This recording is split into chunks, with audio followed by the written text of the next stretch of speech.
Another postcard Friday night here in Southern Ohio has us geared up and ready for another week of high school football action as the Waverly Tigers are set to take on the Unioto Shermans here in week 3. Hi, everybody. Dewey and Tim Daly along with you tonight. Glad to have you with us for what should be an outstanding non-league matchup here, as this represents the finale of the non-league schedule for both teams as they'll begin league play in week 4. Unioto obviously in the SVC, for Waverly in the SOC 2. Both teams coming off of wins in week 2. For Unioto, it was a 29-10 win here at home over Amanda Clear Creek. Newton Hoop sets the single-game passing record for the Shermans with 343 yards to go along with 3 touchdowns. Of those, he was tossing it around to Caden Cutright, 6 receptions for 167 yards.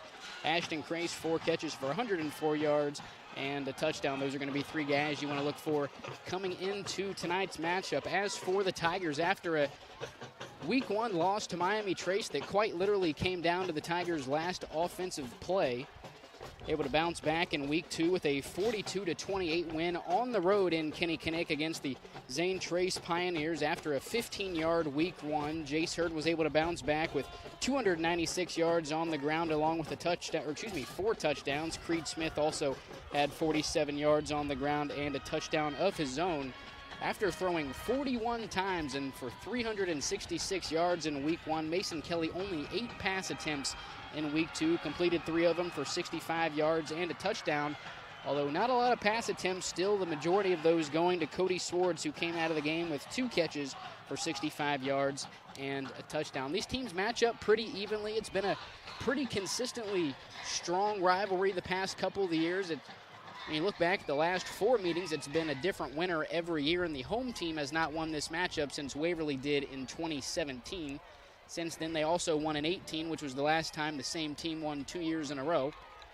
In 19, Unioto picked up their first win in quite some time over Waverly, and then 2020, the COVID year, there was no game played as a majority of leagues only played their league schedule.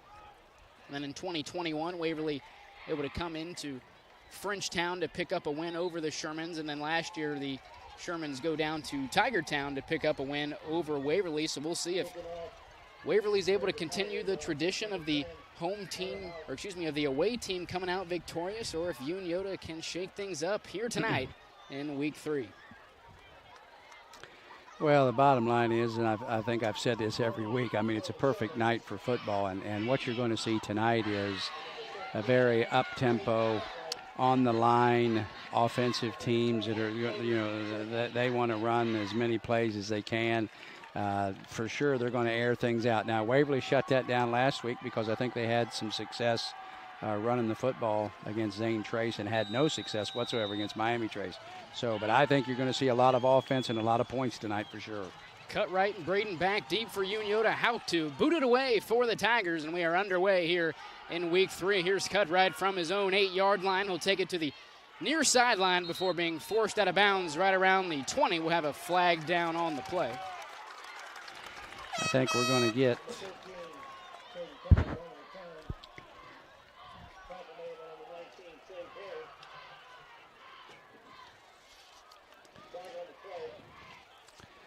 and I think they're going to get Waverly for a late hit out of bounds, but to be quite honest, I think it's possible. I think he may have been blocked into him, but I didn't see it. I know he rolled up on him, and it didn't look like it. To me, it was very intentional. Again, a tough way, after a pretty good kick, a really good kick, and outstanding coverage by Waverly, Unioto ends up in pretty good field possession. 15 yards added to the end of the return has Unioto out to their own 38-yard line. Starting offensive line for the Shermans: left tackle Will Fleck, left guard Bryce Jarvis, center Xander Carey, right guard Ben Griffin, and right tackle Jordan Perkins. Hoops in the pistol, Dollison, the lone back in the backfield. Here's Dollison on the first play of scrimmage for the Shermans, nearly to midfield, has the first down. Great offensive trap. For sure had Waverly looking outside. Dollison made a great cut and got back up inside and moved the sticks.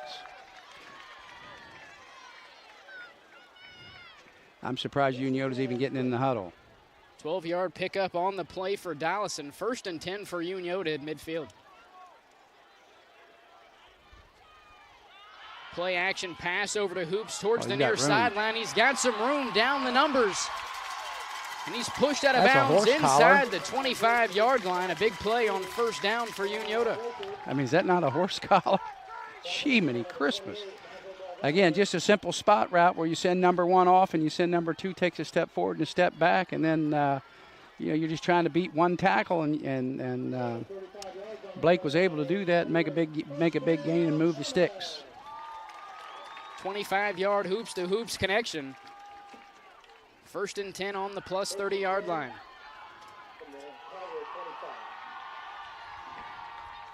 Four receivers set here for Uniota. Hoops to pass on 1st down, airing it out into the end zone for Cutright, a bit overthrown, incomplete. Again, because you've had success running the quick passing game and the running game, that creates the opportunity to go play action pass. And I can tell you, Newton probably wishes he had that back because Cutright had 2 steps on him, and it still looked like he had a halfway decent chance to make a play on the ball. But look back that way, the sun is right in your eyes. 2nd down and 10 on the Tiger 30-yard line. Hoops in motion. Here's Dollison on 2nd down across the 25-yard line, and not much after that. Again, the same play they ran on 1st down, the first play of the possession. They just ran it the other direction, not nearly as much room. Donaldson tried to bounce that outside and didn't have a whole lot of running room. In week 2, both Connor Dollison and James Reinhart both with 8 carries for 34 yards. So we'll see how that running back by committee operates here in week 3. So far on the first drive, it's been all Dollison. Little bunch formation to the top. 3rd down and 9.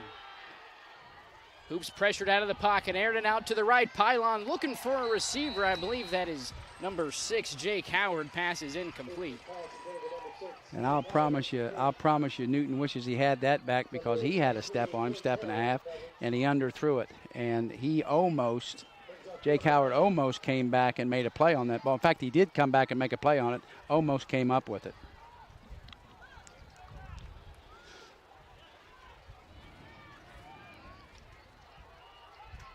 I still say what people neglect is throwing the ball in the middle of the field. That's where the money's at, and is in the middle of the field. Here's Hoops on 4th down, has to get 9 yards, airing it out to the left side. Pass is incomplete, intended target Blake Hoops, and a turnover on downs for Uniota with 10:32 to go here in the opening quarter. Again, even if that ball's completed, it would not have been a 1st down, which is, not a good, technically not a good route to run or not a good package to run in that situation. The throw was wide. It had some juice on it, but even if Hoops would have came down with it, he'd have been a couple yards short of the 1st down.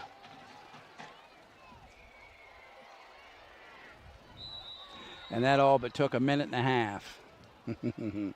First look at the Waverly Tigers here in week 3, 42-28 winners in week 2 over Zane Trace. Here's Jace Hurd on 1st down. Across the 30-yard line, eventually taken down around the 32. Nice gain on the play for the Tigers.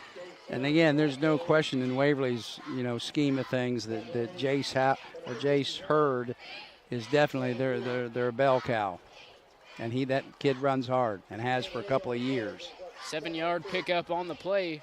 8-yard pickup on the play. Now 2nd and 2. Here's Hurd on 2nd down. He's got the 1st down and a bit more. 1st down Tigers. So Jace Hurd inside, Jace Hurd outside. Again, that was made possible by a good block on the edge of the defense on looked like number 53, which is Will Fleck. Got doubled and hooked. Hurd alongside Kelly in the backfield. 1st down and 10 on the 36. Screen pass to the outside, intended for Mason Pollard, incomplete. Caden Cutright in coverage for Uniota. Again, just a simple spot route. The cornerback for Uniota, which is Caden Cutright, made a halfway decent play on the ball, but the pass was not accurate. It was up the field and high. Now 50 pass attempts on the season for Kelly. 41 in week 1, 8 in week 2. So far, 1 here tonight. Here's number 51, a slip screen to Cody Swords. Makes a man, misses now to midfield before being brought down by Ty Woods. That's a really good call. I love to see high school football teams run that when you're able to get the ball to your wideout and get your lineman downfield, and he can run under those blocks. That's a great play. Over 200 yards through weeks 1 and 2 for Cody Swords. First down and 10 on the Unioto 49. Here's Hurd. Makes a cutback to the 40-yard line and pushed out of bounds just shy of the 35 on the near sideline. Again, just a simple zone stretch, and Hurd with a little hesitation move that brought him under one guy and over another in a crease, and 15 yards and a first down. Another first down for Waverly now on the Unioto 35-yard line. Swords in orbit motion. Kelly looking to throw on first down, pressured out of the pocket. He'll air it out to the left side to Swords. Passes incomplete. Pretty sure he threw that one away. If that ball had been thrown accurately, Swords, chances are Ethan Sumner was tracking him down pretty quickly. Again, Waverly going from the line. So, I mean, this is what we expect to see. Second down and 10, ball spotted at the 36-yard line. Here's Hurd on second down, tackled at the line of scrimmage, nowhere to go. That's Ethan Sumner and Jordan Perkins in on the stop for the Shermans. Okay, first time that Waverly's gotten themselves in a 3rd and long. Again, the money to be made, I'm telling you, is throwing the ball between the hashes. Swords and Hurd stacked up to the near sideline.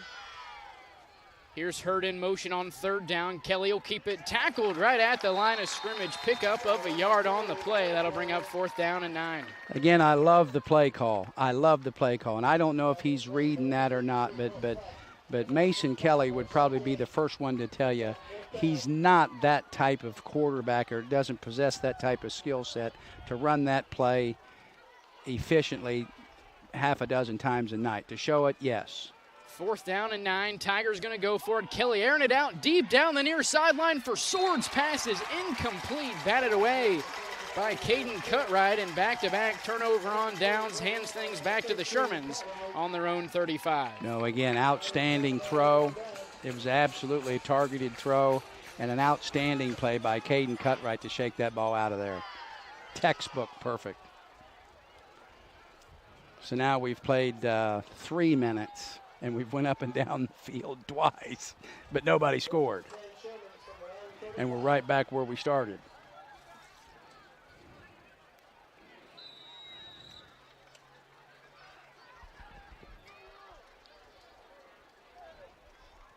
Unioto takes over on their own 35-yard line. In motion, here's Woods across the line of scrimmage, across the 40-yard line, brought down just past the 45-yard line. Again, just your old-fashioned jet sweep towards the trips, and a good hard run for about 12 yards and a first down.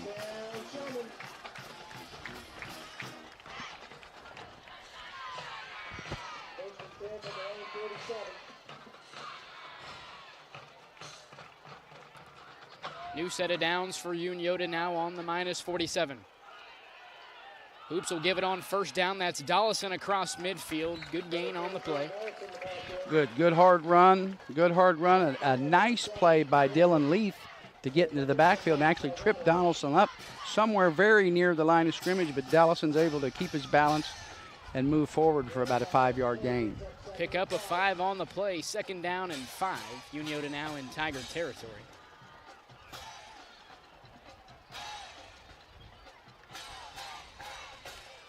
And this is where the unexpected should be expected. 2nd and 5. I mean, you're in good shape. You're on the minus side of the field. Hoops in the pistol on 2nd down. Here's Dollison tripped up in the backfield, able to stay on his feet and pick up about 4 yards on the play. It'll bring up a 3rd down and short for Unioto. Once again, Dylan Leaf making contact at or very near the line of scrimmage and trips up Dollison. But Dollison with a hand down, perfect hand down, and scratching and clawing forward for about a 3-yard gain when it probably should have been nearly a nothing gained. And we're probably, for knowing Unioto, we're probably in 4-down territory here. 3rd down and 2 for the Shermans. Same formation. Shift at the line by the Tigers. Here's Dollison on 3rd down. He's got the line to gain for Unioto. Again, just inside zone, straightforward, hat on a hat, about a 4-yard gain, and move the sticks and a new set of downs. Boy, he gave him a poor spot. 1st and 10 on the Tiger 41. Again, 1st down, run, pass. I'm going to say pass. Play action pass. Hoops in the gun. Dollison to his right. 2 receivers both ways. Hoops under pressure. That's Quentin Hurd. Gets into the backfield and comes up with the sack around midfield. Big play by the senior. Well, and if you're Newton Hoops, granted that pressure's coming from the left side, but you just have to be able to feel that and know and have that clock ticking in your mind and knowing that you've got to make a decision quicker than that. I know it looked like to me he had Blake over here for a moment, but again, if you've ever stood back there and seen the chaos that a quarterback looks at, it's not easy. 10-yard loss on the play for Unioto now. 2nd down and 20 on their own 49. 2nd down, Hoops looks to throw. Check down to Blake Hoops. A hook and lateral to cut right across the 35, 25-yard line. He'll be stopped just short of the 20-yard line. A modified hook and lateral, as it was similar to the play we saw from the Tigers back in week 1. This time in the first quarter, actually the first half of the first quarter. First down, Unioto. Yeah, except this ball was pitched backwards. And again, I hate that kind of stuff. But I mean, you see it can be effective. I mean, he actually had to stand there and wait on him to get there. The timing of that wasn't perfect.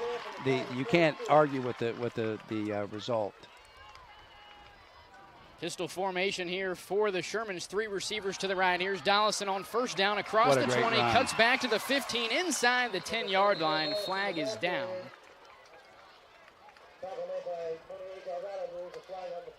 Looks like it'll be a hold on Ashton Crace, so this one will be coming back. Yeah, those are just killers. And to tell you the truth, I didn't see it, but the flag came out pretty early. But again, if you're Unioto, thankfully that's on 1st down. And you still got, probably 4 downs here to try to pick this up. But that's 2 times on this drive they put themselves behind the sticks, and they tricked their way out of it the first time. I don't think they're going to be able to do that again. But we'll see what happens. But I would look for a pass, but I would look for a controlled pass, slip screen, a screen, spot route, slant, something fast. Penalty moves the Shermans back to the 30-yard line. 1st down and 20. Ethan Summer the back alongside Hoops. Here's a screen pass to the right side. That's Blake Hoops. Has not a lot of room to work with. Retreats to his own 40 before cutting it back up. We'll see where forward progress has him marked. Looks like it'll be the 36-yard line.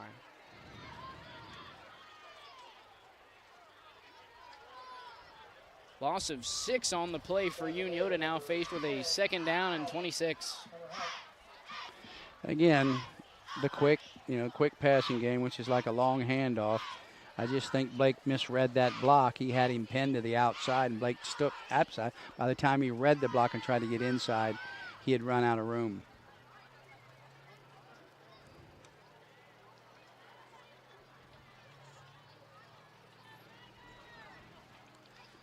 Second down, long way to go for Unioto. Hoops looks to throw on 2nd down, aired it out to the near sideline. Blake Hoops goes up with the grab inside the 15-yard line, close to a Sherman 1st down. Again, he ran the little, made him think post, broke it back on the corner, and he spun the DB around. But the ball was not that accurate. Give Blake a lot of credit for making a play on the ball. I didn't think that was any 1st down. Got 2nd, about 3. or 3rd and 3. 3rd down, 3 yards to go here for the Shermans. This is where you have to be able to run the ball for 3 yards. You just have to be able to block people for 3 yards. You got 6 guys in the box. Have our first time out of the first half. It'll be Matt Hoops and the Unioto Shermans with 4:34 to go in the first quarter. Again, when I sit there and say 6 guys in the box, that is a clear indication that you should be able to run the football. And again, I'm not talking about 20 yards, but you should be able to run the ball for 3, 5, 4, 6, 7 yards pretty consistently.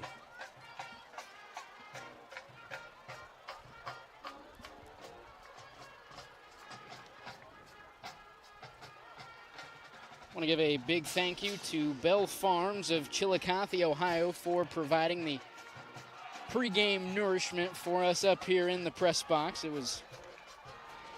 Well, let's face it, anytime that you come to Unioto and Matt Combs is involved in something, you know it's going to be done at a first-rate level. And the people there at Bell Farms, which is at 59 East Water Street in Chillicothe, it's a fairly new restaurant. If you hadn't had a chance to stop in, you need to get over there and check that place out for sure. The phone number, I thought I had the phone number. The phone number is 637-9195. You need to call those people up and get yourself some grub. I know we did, didn't we, Dewey? 3rd down and 2. Draw. Hoop's going to keep it on 3rd down, close to the first down. I'm going to say he got it.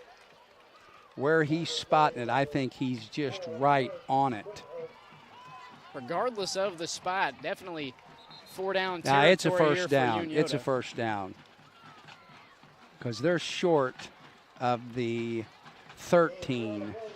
And that ball is right on the I'm going to say he's got it by about a ball. But he put 4th down on the sticks. 1, 2, 3. I think it's a first down. I think that those sticks are going to hit right in the middle of the ball. Chain gang will trot out as we'll have an official measurement. And to tell you, the 13-yard line. He did, and he took a shot. I'm going to take a wild guess and say that was probably Dylan Leith, Dylan Leith and Quentin Hurd both have been very physical players for Waverly thus far. Tough view here as the crew chief is right in line with our I think camera. He's got it. And they'll mark him about a couple inches short. Well, I can guarantee you one thing with everything that I own. Matt Hoops is going for this on 4th down. I wouldn't care if he had Jan Stenerud kicking field goals. You can't pick up, and I don't know what that exactly was, 4 to 6 inches, then something's wrong. And I wouldn't look for him to change. I wouldn't look for him to go under center. I mean, even the same play, the quarterback draw or the quarterback ISO, that's not a bad play. Now, Newton might not, his skill set probably isn't the best to run that either. But again, you don't need major yards.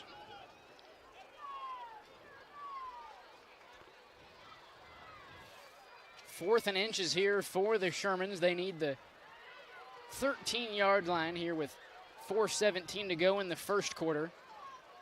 I think they're going to run the same play. I think they're going to let Alex Mills lead Newton up here to the left, although they've got the strategic wing in there too. On 4th down, Hoops will keep it trucking ahead. He's got the first down inside the 10-yard line. Again, one thing about Newton is he might not be the most gifted athlete skill-wise, but Newton Hoops is a big fella. He should be able to fall forward. See, now they're going to go on the line and get going. He'll probably run the same damn play again. On 1st down, Hoops will keep it. Met at the line of scrimmage, that's Quentin Hurd.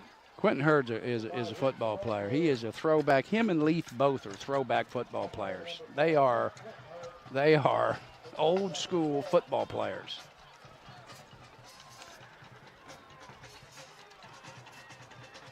Now look for him to step in a little Tim Tebow style. Hoops will keep it again on second down. Now inside the 5, brought down by guess who, Quentin Hurd. Imagine that. He's just sitting there saying, come to Papa.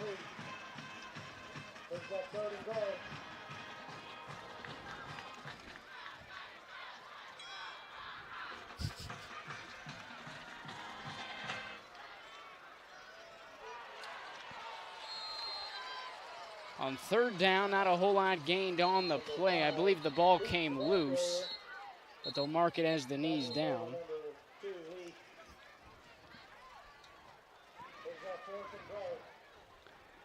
Dewey, I had my head down. Was that Newton again? It was? I tell you, a little bit disappointed by the lack of creativity here for Unioto these last 3 plays. Maybe first down, but second and third down, I think you got to come up with a little bit more, a little bit of something else. I'm not saying you throw the ball, but again, they're packed in. On fourth down, straight ahead, it's Hoops in for the touchdown. Unioto strikes first. Again, what do I know? I think they were just creating drama, because that looked pretty simple. But again, Newton didn't really do anything that he hadn't done, just better blocking at the point of attack.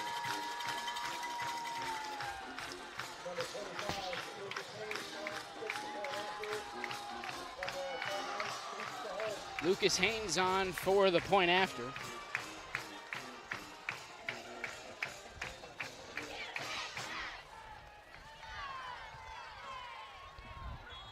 Splits the uprights. PAT is good. Unioto out in front 7-0 with 2:26 to go here in the first quarter. We'll take a quick break. You're watching Ohio High School football on Southern Ohio Sports Authority, presented by Ohio Health. At Ohio Health, you can see your doctor here or here, on this or on these. And no matter if you're over here, over there, or anywhere in between, you'll feel good knowing Ohio Health provides the finest care anywhere. Schedule care today at ohiohealth.com/finestcare. Hey everyone, Mike Glockner. I'm Brandon Callahan. Of the all-new Chrysler Dodge Jeep Ram Service Center in Portsmouth, Ohio. We have a $39.95 oil change special going on right now. That includes a free tire rotation and free multi-point inspection. Schedule your appointment online at GlocknerCDJR@Portsmouth.com. He lost a yard or two on first or third down. 5-yard touchdown run from Newton. Hoops has Unioto out in front 7-0 here with 2:26 to go in the opening quarter. Lucas Haynes on to boot it away for the Shermans. Jace Hurd and Creed Smith back deep for Waverly. Is the Haynes kid now a senior? He is a senior. Yeah, he's been kicking for Unioto, it seems like about 10 years. And he's a legitimate kicker. He's a really good high school kicker. And of course, he's a soccer player. But not too long ago, he wasn't that big of a kid. You look out there now, he's a halfway decent sized kid.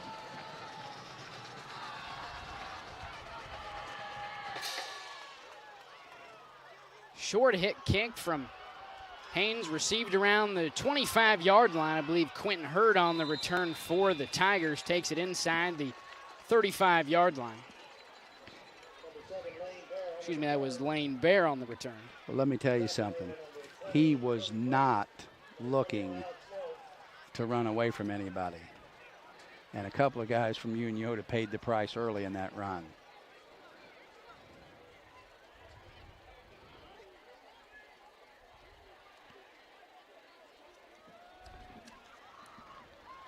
Second trip out for this Tiger offense, starting out on their own 37.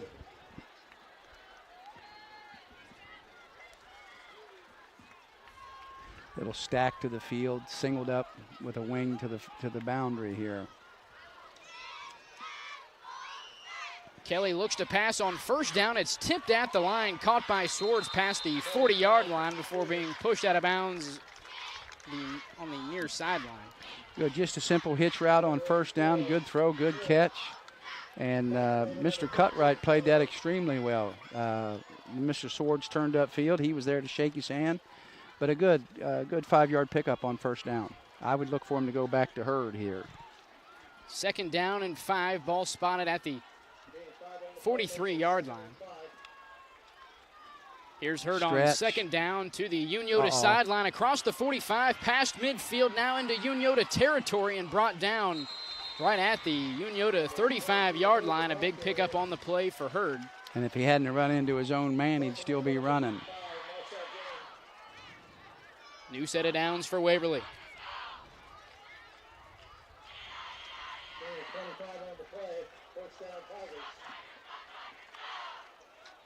Here's Hurd once again on first down. A ton of room up the middle, brought down just short of the 25, close to another Tiger first down.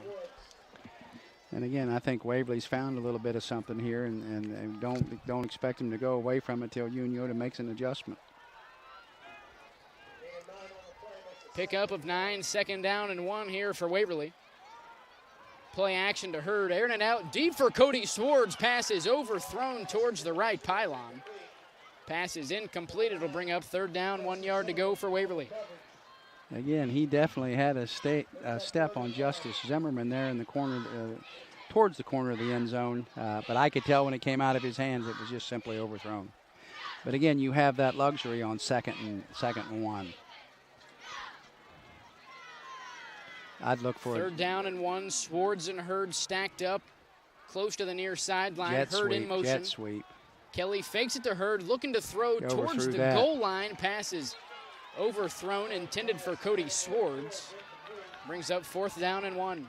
That was not a very, in fact, that ball was way overthrown. And again, Swords had inside leverage, a good, hard, crisp, accurate throw with some juice on it.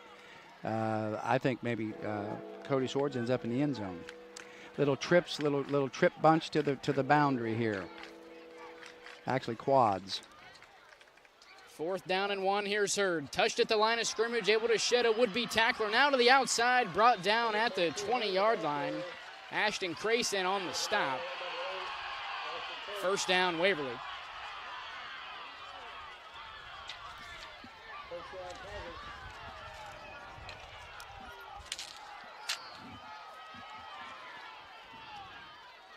Tigers hurrying to the line on 1st down. Here's Hurd with the carry. Met at the line of scrimmage by David Long. Short gain on the play for Jace Hurd. Great play by David Long. That's textbook. Chest on chest. That's a linebacker's dream. And again, the play before, a great open field tackle by Ashton Crace. 1 yard gained on the play. 2nd down and 9 for Waverly. I think Swords is hurt a little bit, do we? I think he's hurting. Pistol formation for the Tigers. Hurd directly behind Kelly. On 2nd down, Kelly looks to throw, looking downfield, wide open in the end zone is the tight end, Mason Sparks. Kelly once again a bit too strong, overthrown. Again, ball had juice. Ball was, thrown with good velocity, but again, wild high. Incompletion stops the game clock at 34 seconds. This is a big play if you're Waverly. This is a big play. 3rd down and 9 at the Unioto 19. Kelly looks to throw. Screen pass to Hurd is off the hands and incomplete. Wow. Little what we call circle screen, where you check the running back out of the backfield, swinging back in underneath the offensive lineman. In fact, one of the offensive linemen got 2 hands on that ball. This big play. 4th down and 9. Tigers need the 10-yard line. Kelly looks to throw, looking to his left, down the sideline, intended for Lane Bear, through the hands, incomplete. Back-to-back turnover on downs for the Tigers. Again, a great choice of routes. Bear runs his route about 13, 14 yards back to about 11 or 12. It would have been a 1st down, but Kelly a little bit inside and once again high. But fairly tight coverage there too, again by Caden Cutright. Back-to-back stops by this Sherman defense with their backs against the wall. Sherman offense will take over on their own 19. On first down, here's Dollison across the 25. Cut. Makes a man miss. He's got a ton of room up the middle of the field. Cuts back to Unioto sideline, now inside the 40, 35, 30. Still in bounds, marked out of bounds. We'll see where the spot is. Inside the 20-yard line, right at the 18. Big run from Dollison on first down. Well, I can tell you this. He made 2 or 3. First cut was at about 5 yards, and that extended the play about 15 yards. And he made about 2 more cuts that made. And if he would have read his blocks perfectly, he might have housed it. Longest run of the year for Dollison. First down and 10 on the Tiger 18.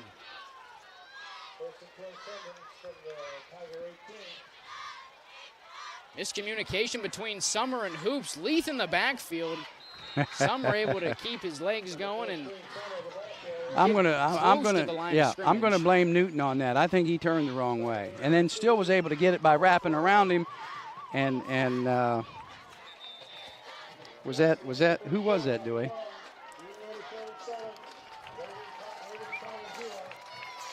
Was it Sumner?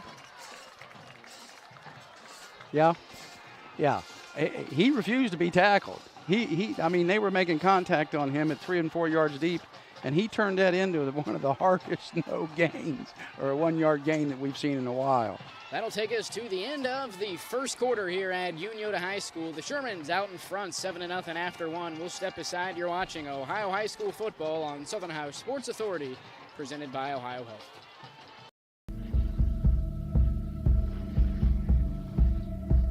Michelle and her dad. Decades of dares. 1 month of learning to jump. First day doing it solo. And 2 years since starting cancer treatment at Ohio Health.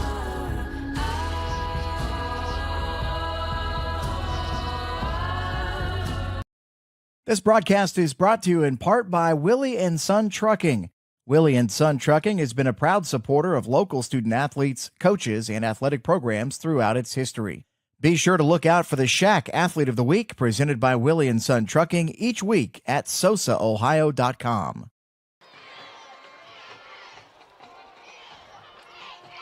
Second quarter moments away here. Unioto knocking on the door.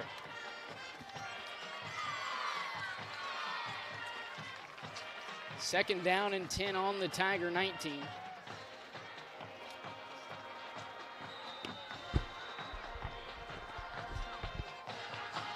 On first down, here's a handoff to Reinhardt. Pushes it out to the numbers inside the 10-yard line, just short of the 5. And well-conceived play where they've got the edge blocked. Reinhardt makes a simple cut. They create a crease. And he advances the ball about 12 yards, or first and goal at the 5-yard line.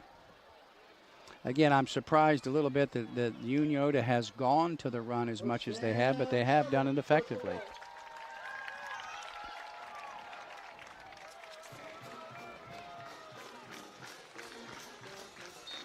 Goal to go here for Unioto. Whistle before the snap.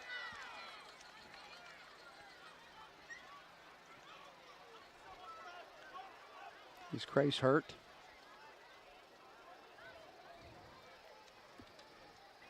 Crace out, Zimmerman in. I think Crace is a little bit shaken up.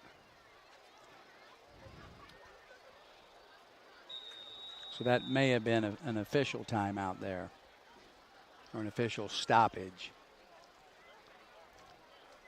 Goal to go here for Unioto. First down. Look, no one's guarding the guy. Oh, no, he's out there. Okay. Here's Dollison on first down, past the 5, just short of the goal line.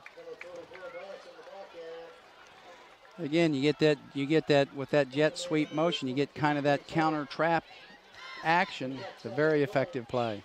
Unioto quickly back to the line. Here's Dollison on second down, in for the touchdown.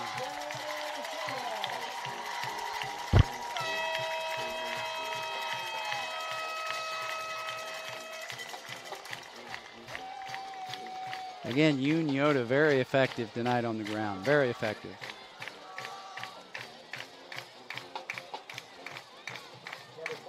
Second rushing touchdown of the night for Union-Scioto, the first for Dollison. PAT pending a 14-0 lead for Union-Scioto here in the first half. Again, Union-Scioto almost piled up 200 yards, had 173 yards first quarter. But it doesn't seem like they've had the ball most of the night. But again, there has been no punts in this game. And I don't know that we'll go puntless the whole night, but I didn't expect a whole lot of punts tonight. 14-0, Union-Scioto leading with 10:49 to go in the second quarter. You're watching Ohio High School football on Southern Ohio Sports Authority, presented by Ohio.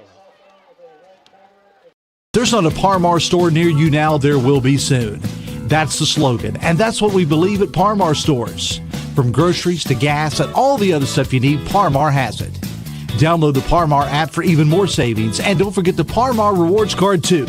We also believe in being a big part of your community, so look for us at the ball game or wherever you are. Shop us today, like us on Facebook, Instagram, Twitter, and remember, if there's not a Par-Mar store near you now, there will be soon.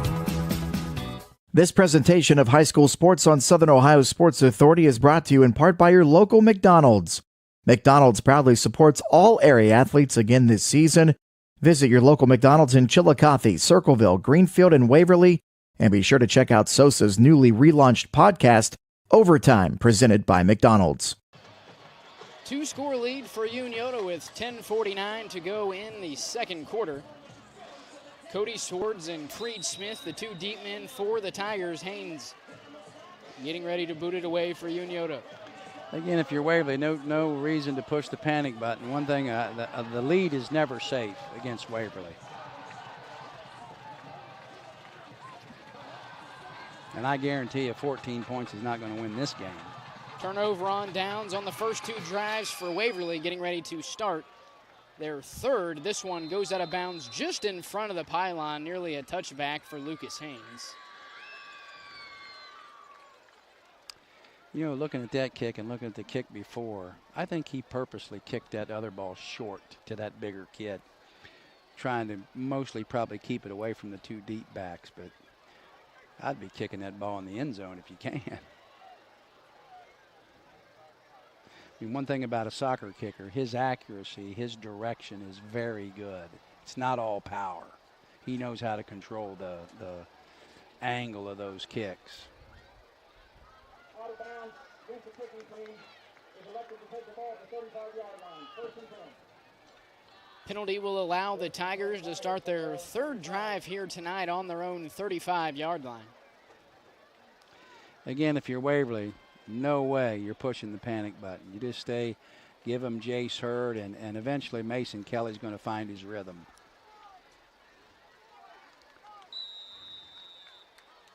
Two men in the backfield alongside Kelly on first down. Here's the handoff to Hurd. Met at the line of scrimmage, short pickup on the play. Again, all that Waverly's done there is move the tight end back into the fullback spot. That's just a simple isolation play where they're trying to isolate one of the outside backers. Again, short game, but again, something that Waverly hasn't shown before. David Long in on the stop for Union-Scioto. Second down and 8, Waverly.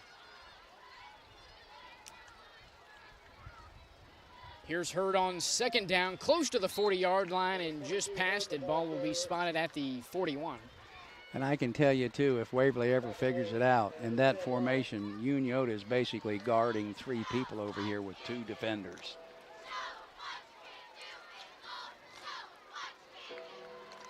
Pickup of 3 yards on the play. Third down and 5 for the Tigers. Again, big play if you're Waverly. Swords in motion. Here's Hurd on third down. Takes it out to the numbers. Now cuts it back to midfield. Nowhere to go for Hurd. Maybe a pickup of 1 on the play.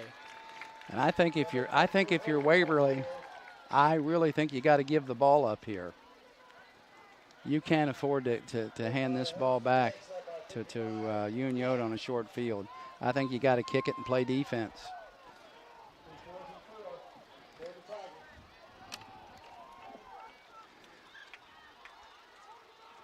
And Swords is the punter too for Waverly, isn't he?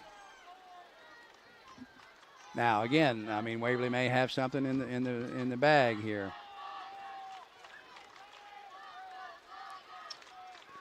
But they look like they don't because they're running people in.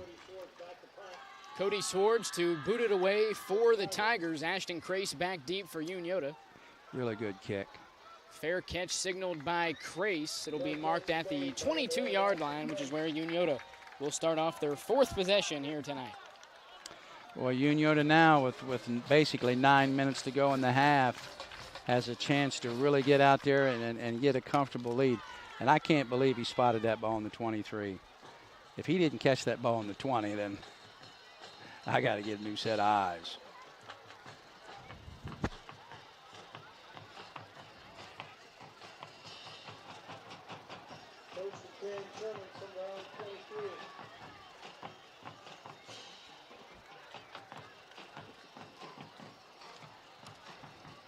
First down and 10 for Unioto on their own 23-yard line. A 2 receiver set to both sides here for the Shermans on first down. Hoops looks to throw. Be a screen pass to Dollison to the near sideline. Makes a man miss across the 30-yard line. Will come up just a couple yards short of the first down. Again, a well-designed, well-thought-out first down, little side screen to the running back here. Dollison, who again isn't, a fast twitch, explosive back, uses his blockers effectively and moves the ball forward for about a 6-yard gain.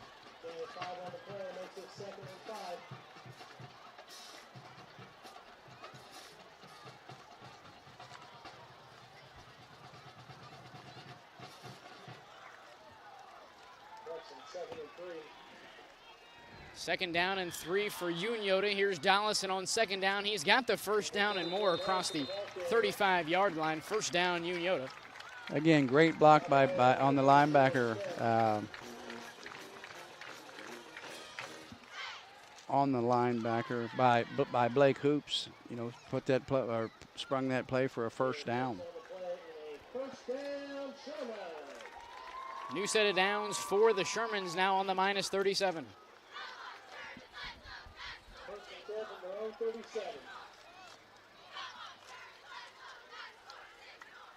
Wow. Here's Woods in motion, takes the jet sweep across the 40-yard line and just short of the 45.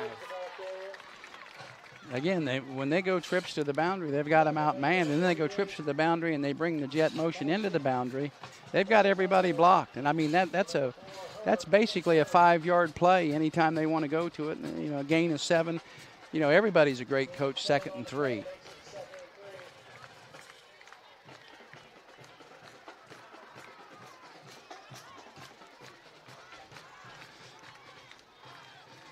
Second down and 3 here for Unioto.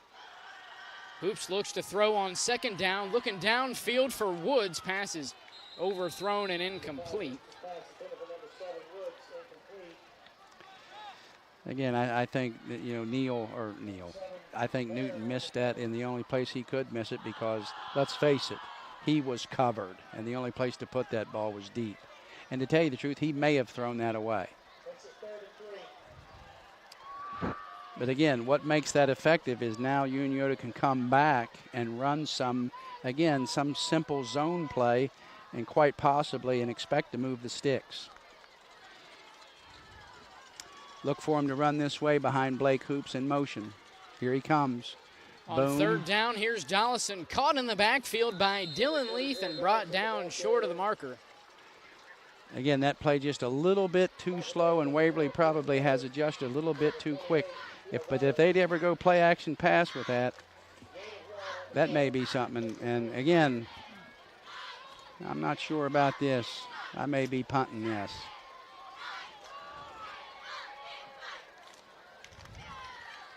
Fourth down and 2 for Unioto.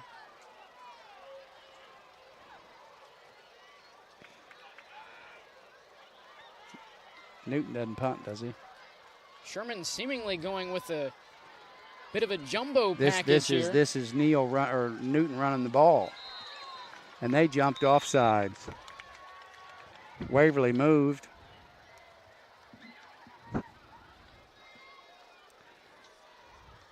But he's got number 6 for Unioto moving too, quite possibly. No flags down on the play, however, a whistle before the snap. Ball spotted at the 45. I believe we have a timeout for Unioto. Be their second of the half, still hanging on to their final timeout. Waverly still possessing all three. And again, what this could possibly be if Unioto ends up punting this football is you just wasted one of your timeouts. And again, I know Coach Hoops did not do that deliberately, but just not quite convinced on what you were going to do. It looked like to me they were going to run the red zone play with Newton again, with that strategic wing and the running back. They've got the Mills kid in there, which I think primarily they've used as a blocking back. So look for Newton to run like a delayed draw or an isolation play here. Unioto stays with their jumbo package. Alex Mills in the backfield alongside Hoops. Again, the advantage here is to the right. Marcel James and left guard Bryce Jarvis back in the backfield as well. Here's Hoops on the draw on 4th down. He's got the first down for the Shermans. For sure, he got the first down.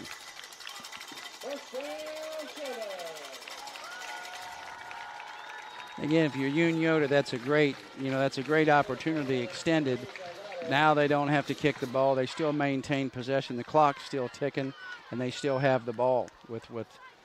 Again, Unioto's not going to stand around and wait for things to happen either. They can air it out, but they've been so effective on the ground that they've actually kind of changed gears here a little bit. 1st down and 10 on their own 49-yard line. Hoops will keep it himself on 1st down across the 50-yard line before being brought down by Quentin Hurd. We're going to have to change his name to Newton Barrett. But again, that's a great play. Again, Newton's skill set might not, let's face it, he's not exactly a mobile type quarterback or has, that fast twitch, elusive wiggle about him. But again, the play's there for 5 and 6 yards about any time they want to run it. And that play has purpose. 3-yard pickup on the play by Hoops. Here's Dollison on 2nd down, bounces it out to the right side before being brought down at the 45. Short gain on the play for Dollison.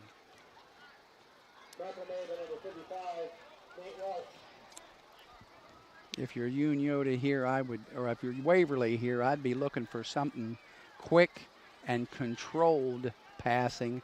Again, Unioto's sitting right on the edge of 4-down territory. They don't necessarily have to pick up a 1st down to actually run an effective play here. Let's see if I can figure it out. Usually when they've done this, they've thrown, or they've brought Blake back this way. Now they're throwing. 3rd down and 4. Hoops looking to his left for cut right, overthrown and incomplete. That'll bring up 4th down and 4. Again, a great throw, wide. Had the looked like to me he had the distance. He just put it out there too much. I always tell people looking as a quarterback, you try to sometimes be too perfect. Number one, when he's open like that, just get him the ball, even if he has to stop to catch it. Make him catch the football and quit trying to be perfect. Now, the funny thing about it is, I'm not so sure I would punt this, but now they are going to punt. Unless they've got a wrinkle. Ashton Crayson to punt it away for the Shermans. Nobody back deep for the Tigers. End-over-end kick from Crace. You're going to have to hurry. Take a Tiger bounce before being down just past the 10-yard line by Griffin Sams. Crace's punt rolls down to the Tiger 11-yard line where they take over 1st and 10.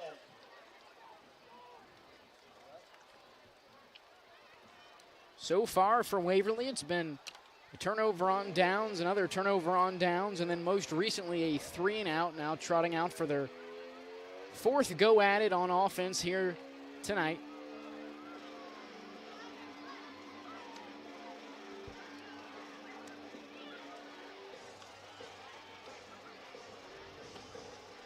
Well, we've seen 2 punts. One each. And if you're Waverly here, 4:41 is forever. All 3 timeouts remaining for the Tigers. Here's Hurd on first down, cuts it to the left side before being brought down just past the 15. Ty Woods on the tackle.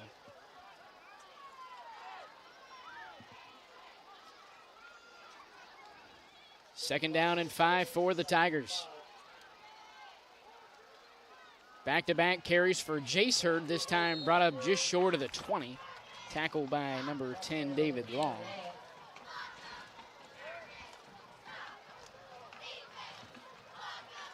So Unioto has 1 timeout left. Of course, 4 minutes for them is forever as well. If Unioto get a stop here, they're right back in business. If you're Waverly, you probably have to run the football to move the sticks. Third down, 1 yard to go here for the Tigers. Handoff to Hurd, stuffed at the line of scrimmage. He didn't make it. He didn't make it. We'll wait for the mark. Ball being spotted at the 20-yard line. That should be enough for the Tiger first down. Well, it's right at the 20. No, excuse me, they need the 21. 21 and a half. Yeah. There's no question you punt this football. No gain on the play for the Tigers. As of now, looking like it's going to be back-to-back 3-and-outs for Waverly. Again, credit Unioto's defense. I mean, they gave the ball to Chase Hurd 3 times, and he wasn't able to pick up the necessary 10 yards, and they're going to get the ball back, probably somewhere around midfield again with close to 3 minutes left in the half, and Waverly or Unioto doesn't need a whole lot of time to make things happen either. And Waverly burns a timeout. First time out of the half for the Tigers, trailing Unioto 14-0 with 3:14 left here in the first half.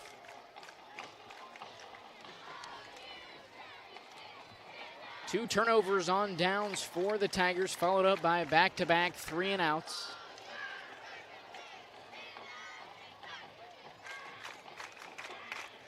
If you're just now tuning in, a Newton Hoops 5-yard rushing touchdown along with a Connor Dollison 1-yard rushing touchdown has Unioto out in front. 2 scores here with a little over 3 minutes to go here in the first half.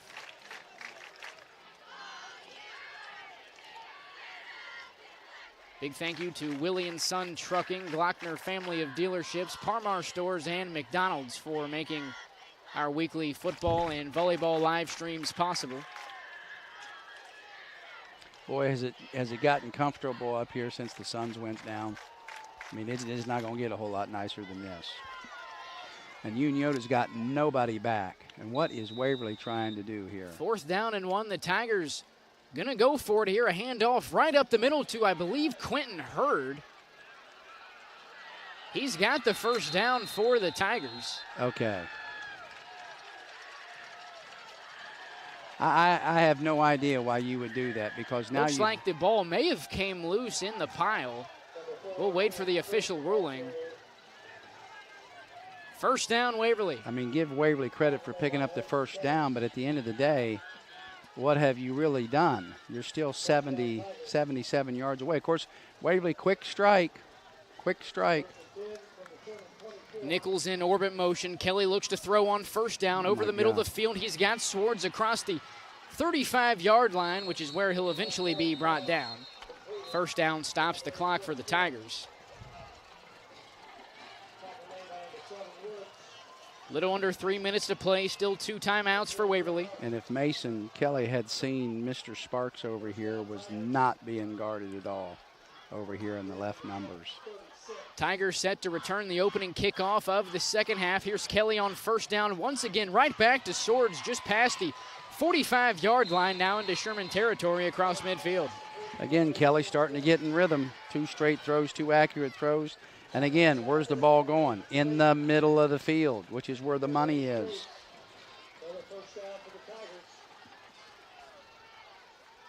First down and 10 on the Unioto 46-yard line. Here's Hurd in motion to the left side. Kelly looks to throw on first down, going deep down the right sideline for Swords. 3 straight targets to the senior. Pass is incomplete. Again, I say stay between the hashes. I mean, granted, the clock stops the whole 9 yards. He was not open, and the ball was thrown really the only place he could have gotten away with it, which was long.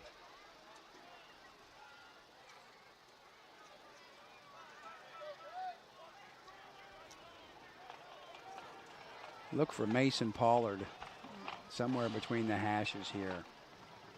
Pistol look here for the Tigers on 2nd down. Uh-oh. To the left side, nearly intercepted by Ashton Crace, intended target, the tight end Mason Sparks. Great throw, or really a fairly accurate throw, but a great play by Crace. If he catches it, I'm not sure he's not taking that back to the house. But again, here's Waverly sitting on the plus 46 with still over 2 minutes to go. Plenty of time. 3rd down and 10 on the Sherman 46.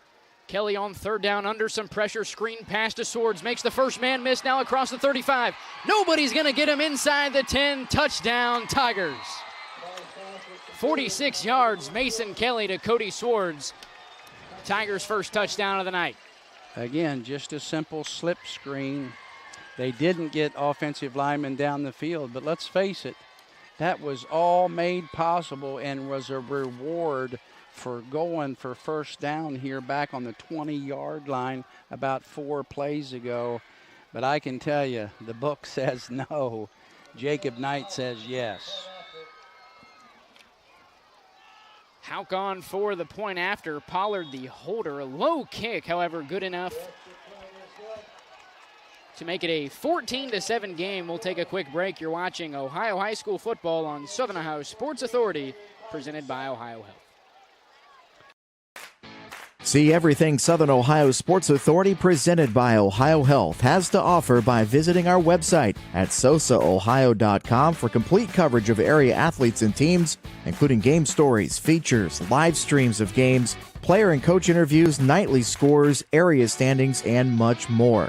You can even view and purchase action photos from our more than 100 galleries. That's sosaohio.com for the best local sports coverage around.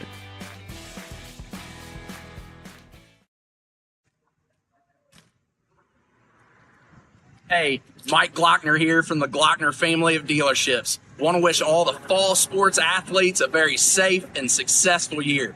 Good luck.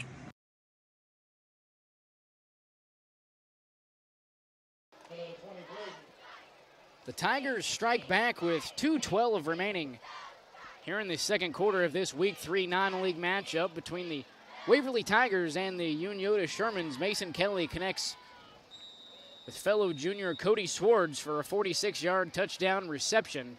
Cuts this Unioto lead in half. Hauk on to boot it away for the Tigers. Back deep for Unioto is number 20, Cody Braden. Makes the first man miss across the 20-yard line before being brought down short of the 25. 2:05 remaining. One timeout for Unioto.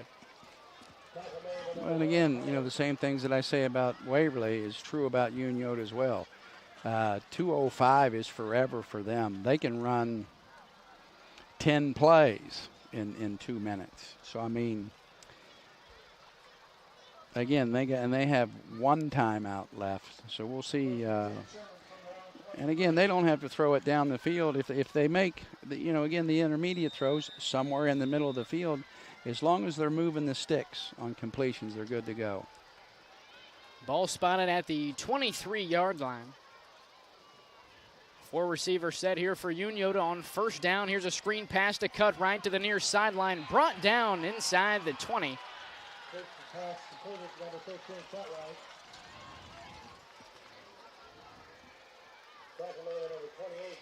Again, just a simple, you can call that a bubble route, but it's more of a spot route. And I mean, you lose 5 yards and the clock's ticking, and now you're behind the sticks.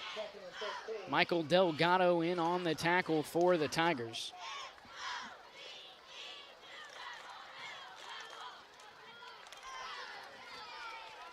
Second down and 13 from the 20. Dollison loses the handoff. Ball is on the ground. Dollison, however, able to jump back on top of it. And again, now you look at Waverly. And they have 2 timeouts. And if they get a stop here, which is very likely, because Unioto may run the Waverly's going to, or Unioto's going to sit on the clock. They're just trying to get out of town. And they can take it down. They can take it down to about 35. They can take it down to 39. About a 40-second differential game and play clock. Play clock down to 1. And take a delay. That was a delay. Should have been a delay of the game on the Shermans. Here's Dallison on 3rd down. Tackled just short of the 25. Now, did Waverly burn a timeout? Yes. So Waverly's going to force a punt. And chances are they're going to get the ball somewhere probably around the -40 or 45. And probably still have 20, 22, 23, 24 seconds left with a timeout. That's probably 4 or 5 plays for Waverly. Now, again, they can't take a sack. They can't get a ball caught for less than 10 yards. I mean, there's some things they can't do, but, you know, Waverly's well aware of what they need to do here.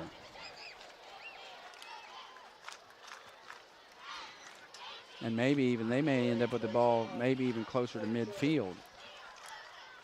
Jace Hurd and Mason Pollard, the 2 deep men for the Tigers.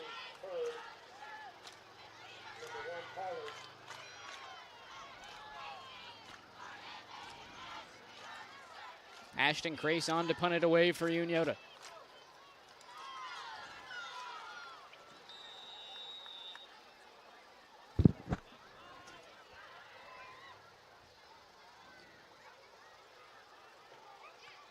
Punt is away from Crace. What a great booming, kick. Spiraling punt caught by Pollard around his own 30-yard line, brought down by Ty Woods. Outstanding punt, outstanding coverage. They made that look easy, and let me tell you something, that's not easy. And again, 23 seconds. I'm figuring maybe closer to midfield, and they've got him at the -37. So 63 yards away from pay dirt. Although, again, if Waverly could hit a couple of plays, they might be able to get it down here close enough to even try to attempt a field goal. Again, 2 timeouts, approximately 23 seconds left. Can't take a sack here.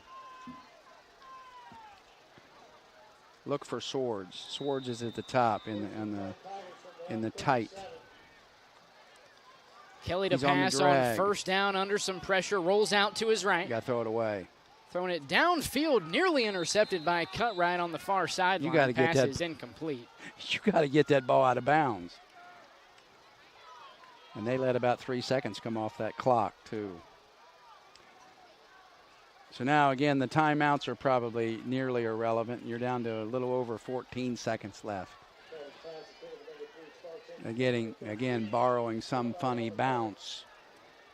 You know, don't expect Waverly to be able to put something together here.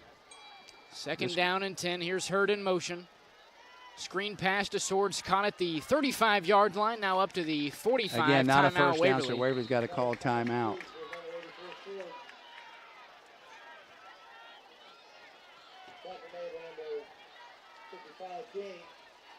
Final timeout for the Tigers. Timeout, Waverly. That's the final timeout of the half. Brings up 3rd and 1.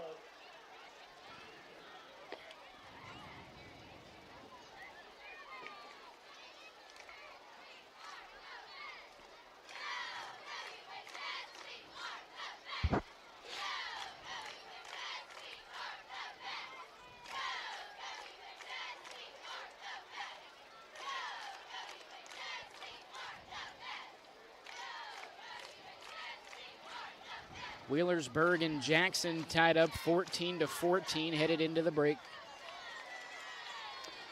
Is that game at Jackson? I bet that's a good one. Again, Waverly with just a smidge over 6 seconds left. Look for a ball here to be thrown deep. McLean and Paint Valley also tied up. However, it's 7 headed into halftime down in Bainbridge. Here's Lateral. Kelly on third down, a hook and lateral to Hurd. We've seen this already this season. Hurd breaking away inside the 20, makes the final man miss. They're not going to get him. Touchdown, Tigers.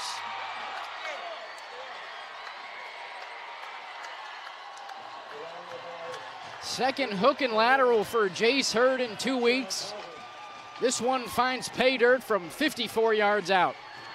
Again, what the old rule is, in those types of situations, you try to get the ball in the hands of your best football player, and there's no question that Jace Hurd, and in the books, that's going to look like a 55-yard touchdown pass, which it was, but it was a pass and run, and we're starting over. Houck on for the point after, connects, and we're all tied up at 14 all.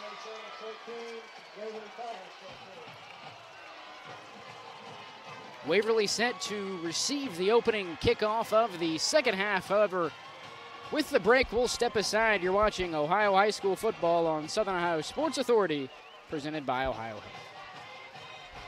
At Ohio Health, you can see your doctor here or here, on this or on these. And no matter if you're over here, over there, or anywhere in between, you'll feel good knowing Ohio Health provides the finest care anywhere. Schedule care today at ohiohealth.com/finestcare. Hey everyone, Mike Glockner I'm Brandon Callahan. of the all-new Chrysler Dodge Jeep Ram Service Center in Portsmouth, Ohio. We have a $39.95 oil change special going on right now. That includes a free tire rotation and free multi-point inspection. Schedule your appointment online at glocknercdjr@portsmouth.com.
Tied up at 14 apiece as we head into the break.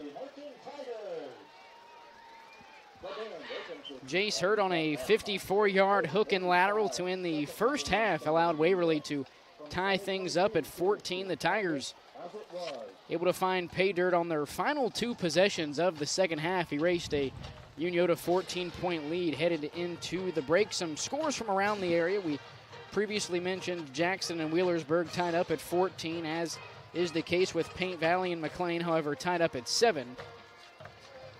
The latest from the Valley and Piketon game is Valley actually leading the Red Streaks 14-12 after the first quarter. However, for tonight's game here in Frenchtown, what have we seen so far from both of these teams as we head into the second half? Well, we've seen a lot of what we thought we'd seen, but we've also seen a lot of other things, such as, one for me is, I'm not shocked, but the effectiveness that Unioto has had running the football, and the early success of Waverly running the football, but Unioto pretty well got adjusted to that. But then again, the last 2 possessions, they got tricked. I mean, they got tricked on both possessions, which is something that you can't. I mean, you can build off the momentum, but the play calling, you're not going to be able to dial those plays up again. And you would feel a lot more comfortable as a coach if you were putting, 8 to 10 to 12 to 14 to 16 play drives together and establishing something that you feel like you can go to in the second half. So really and truly, I think you go back. This really, the second half we'll be back to zeros, and to be quite honest, I don't know exactly what we're going to see. We haven't seen the explosive big plays. Neither quarterback has been very sharp, even though they probably have some decent numbers. You know, that's going to look like a 55-yard touchdown pass in the book. You and I both know it wasn't. Again, Unioto has run the ball effectively, probably has been what has stood out the most. And I expect to see probably at least a solid effort to continue that trend. But again, and Unioto's defense had played well up until, you know, those moments, you know, the last 5-6 minutes of the half when they got tricked a couple of times. But again, nothing's been decided, and I'll be honest, it should be a whopper of a second half. First half statistics, we'll start with the home Shermans. On the ground, Connor Dollison leads things for Unioto, 13 carries for 108 yards and a touchdown. James Reinhart, 1 carry for 13 yards. Ty Woods, a carry for 12. Newton Hoops, 9 carries, 23 yards, and a score. And Caden Cutright also has 1 carry for no gain. Through the air, Newton Hoops, 7 of 12 for 81 yards, and no scores as of yet. Blake Hoops, 4 catches for 47 yards. Caden Cutright, 1 reception for 18 yards. Connor Dollison, 1 for 9. And Ty Woods, 1 catch for 7 yards. Now on to the Tigers. Jace Hurd, 14 carries for 79 yards. Quentin Hurd, that 4-yard carry on 4th and short for the Tigers. And Mason Kelly, 1 carry for 1 yard. Through the air, Kelly, 7 of 18 for $159 and 2 scores. And receiving for the Tigers, guess who? Cody Swartz, 7 catches for 119 yards and a touchdown. And technically, Jace Hurd, 0 receptions for 40 yards and a touchdown. Well, again, you know what? Statistically, I don't know if are those rushing yards because the ball was pitched backwards. No, it's passing yardage. Okay. It's receiving yardage with no reception. Okay. I you know what? I honestly, as old as I am, I didn't know that. But you know as well as I do, when the ball goes backwards, to me, that's rushing. But again, I guess truly it's not, because obviously that wouldn't even be made possible until a pass is caught. So I understand why that is. But again, from a coaching standpoint, those aren't things that you figure into the game plan. Those are things that you're ready for to use when the opportunity presents itself. But again, if you're Waverly, there's no reason to think at halftime that they shouldn't be able to come out. And again, they get the ball the second half, they'll set the pace. Again, they haven't put drives together. They really haven't, although they did put a couple empty drives together the first 2 or 3 times they had the ball when they were feeding Jace Hurd and trying to mix it up a little bit with the run pass. But again, like I said, even with Mason and Newton, neither one of them have been very, very sharp, even though Newton is, I think you said 7 for 12, which is okay, and you said Mason was like 8 for 19 or whatever he was. Again, he was 7 for 18. Again, that's not very effective either. And he's had people open. He's really had people open. Newton's had a few people open that he's missed, but Mason Kelly has had people open and simply hasn't been able to dial it up. But again, that all can change. The one thing about it is both these teams are capable of playing at a very fast pace from the line of scrimmage. We haven't seen that from Unioto. We've seen a little bit of that from Waverly. Again, the one thing about both of these teams is they've proved that they're able to have enough versatility, and they've coached to be able to do all those things. And as a defensive coordinator, those are the things that keep you up late at night watching every bit of film you can find, because I was always told by the smartest defensive coaches that I was ever around, the worst or the toughest thing to defend is a team that can come out in a double tight straight T one play and come out in a spread empty look the next play and not have to change personnel. Well, you might say, well, that's not a hard thing. Yeah, it is a hard thing, because you've got athletes doing different things. One play a guy's a fullback, the next time he's in the slot. So he's got to have he's been coached at two different schemes, and those create problems again for defensive coordinators. But give the Waverly coaches credit, give the Unioto coaches credit, because both teams have the ability to do that. Now, what's going to happen in the second half? Honestly, I think you'll see Unioto come back out and try to establish running the football. I think that Waverly will try to come out and do the same, except their problem is it's Jace Hurd or nothing. Waverly or Unioto has been effective. Let's face it, Dollison has gotten the majority of the carries, but they've run Newton, and they've also run Wood, and they've run Reinhardt. They've got other people that they can give the ball to, and that's a huge advantage. And honestly, up front, to me, thus far, I would give the slight advantage physically up front on both sides of the ball to Unioto. And at the end of the day, when the game is over, that might be where the difference is up front. But again, when you've got a team like Waverly, I told you, no lead is safe. And the time on the clock is almost irrelevant. They're going to try to score. And I will tell you this, the last time that Unioto had the ball, Coach Hoops shut it down. And that surprises me. He shut it down, and he was trying to run out the clock, and he did run it down to 20-some seconds. And guess what? It wasn't enough, because Waverly was able to dial up a couple of things and get in the end zone anyways. I promise you, if Matt had that possession over again, he would have done what they normally do, which is go try to score. But, hey, what's happened. What's done is done. We're at 14s. The second half is going to me, again, could be wild and wide open. Then I say that, and it might be, 3 yards in a cloud of dust in a 21-14 type game. But I really do think that this potentially still has the looks of it.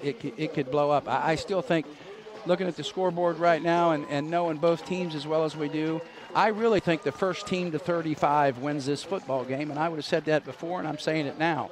But, again, I'm not coaching. I'm not calling the plays. I'm not. It's all good.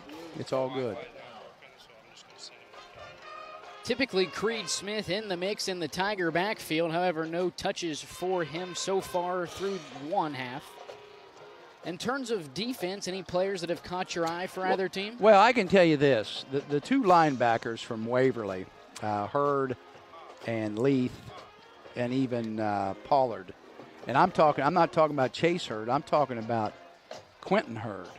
Those are two, especially early in the whole first quarter, very physical. Maybe not sideline to sideline linebackers like a James Laurinaitis or a Ryan Shazier, but definitely effective between the tackles.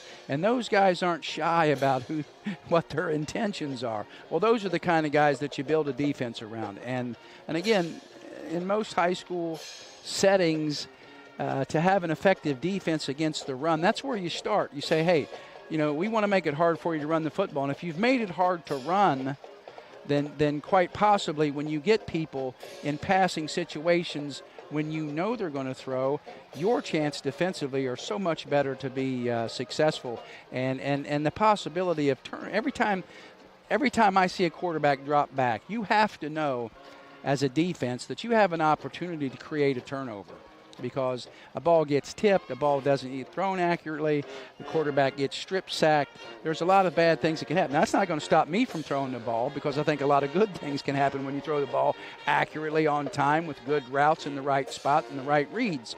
But again, in a lot of people's offensive schemes, you're not asking the quarterback to do a whole lot of that. Well, let me tell you something. Waverly asked their quarterback to do that. Unioto asked their quarterback to do that. So tonight, we're really kind of blessed to have these types of teams play against each other, because typically, and no disrespect to Northwestern Greenfield last week, who I thought both had great quarterbacks, you weren't going to see this last week. That's not what they do. It's not what they're coached to do. It's not what they do. It's a lower risk offense. But with these guys, it's not going to be over till it's zeros. I mean, it's right to the very end. You can see that Waverly's never going to quit. Unioto's never going to quit. And I mean, it could come down to, what it could really come down to is the team that has the ball last, whether or not they score. Going all the way back to 2017, the visiting team has not won this matchup. It was the Tigers in 2017 and also won in 2018, marks the last time the same team has won in consecutive seasons since 2018. And 19, it was Unioto. 2020, there was no game. 21, the Tigers took that one here at Unioto. And then last year, Unioto made the trip down to Tigertown and prevailed over Waverly. And then here we are in 2023, all knotted up at 14, headed into the second half. We'll take a quick break. You're watching the halftime show here on Southern Ohio Sports Authority, presented by Ohio Health.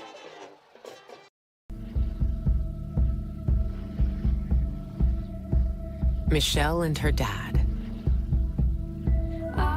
Decades of dares. 1 month of learning to jump. First day doing it solo. And 2 years since starting cancer treatment at Ohio Health.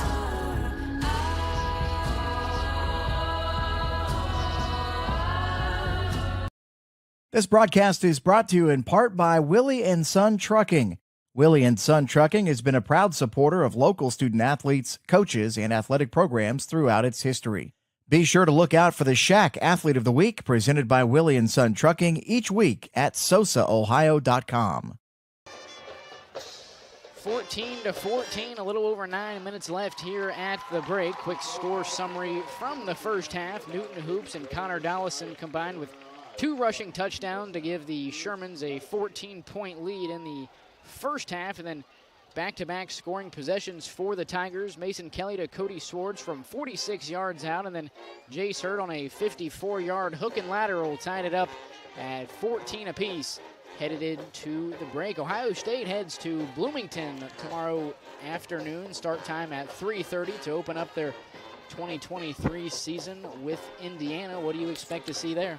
Well, again, the probably the most focused part of that game is the Devin Brown, Kyle McCord controversy or competition, whatever you want to call it. But I haven't taken my eyes off the defense, and I think Ohio State, and again, Indiana's not going to be a great test for them. Neither is Youngstown State or Western Kentucky. But to go on the road inside the conference at Indiana, where they've had great success, they've had a tough time of it here and there. But if you look at the records are like 60-10. I mean, Indiana has not made a habit out of even competing with Ohio State.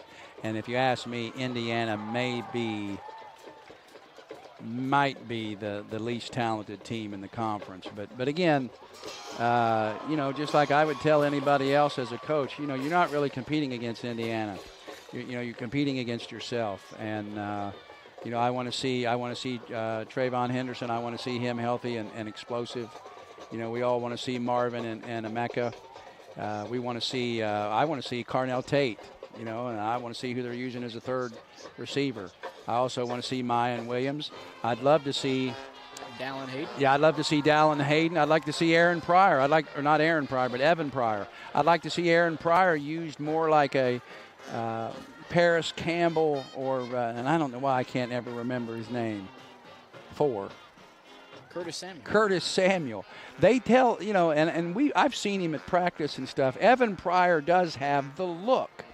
And he is that hybrid back receiver / jet sweep type guy. Now, that was more of an Urban Meyer type thing, and it does create problems. We'll see if that's not part of the game plan tomorrow.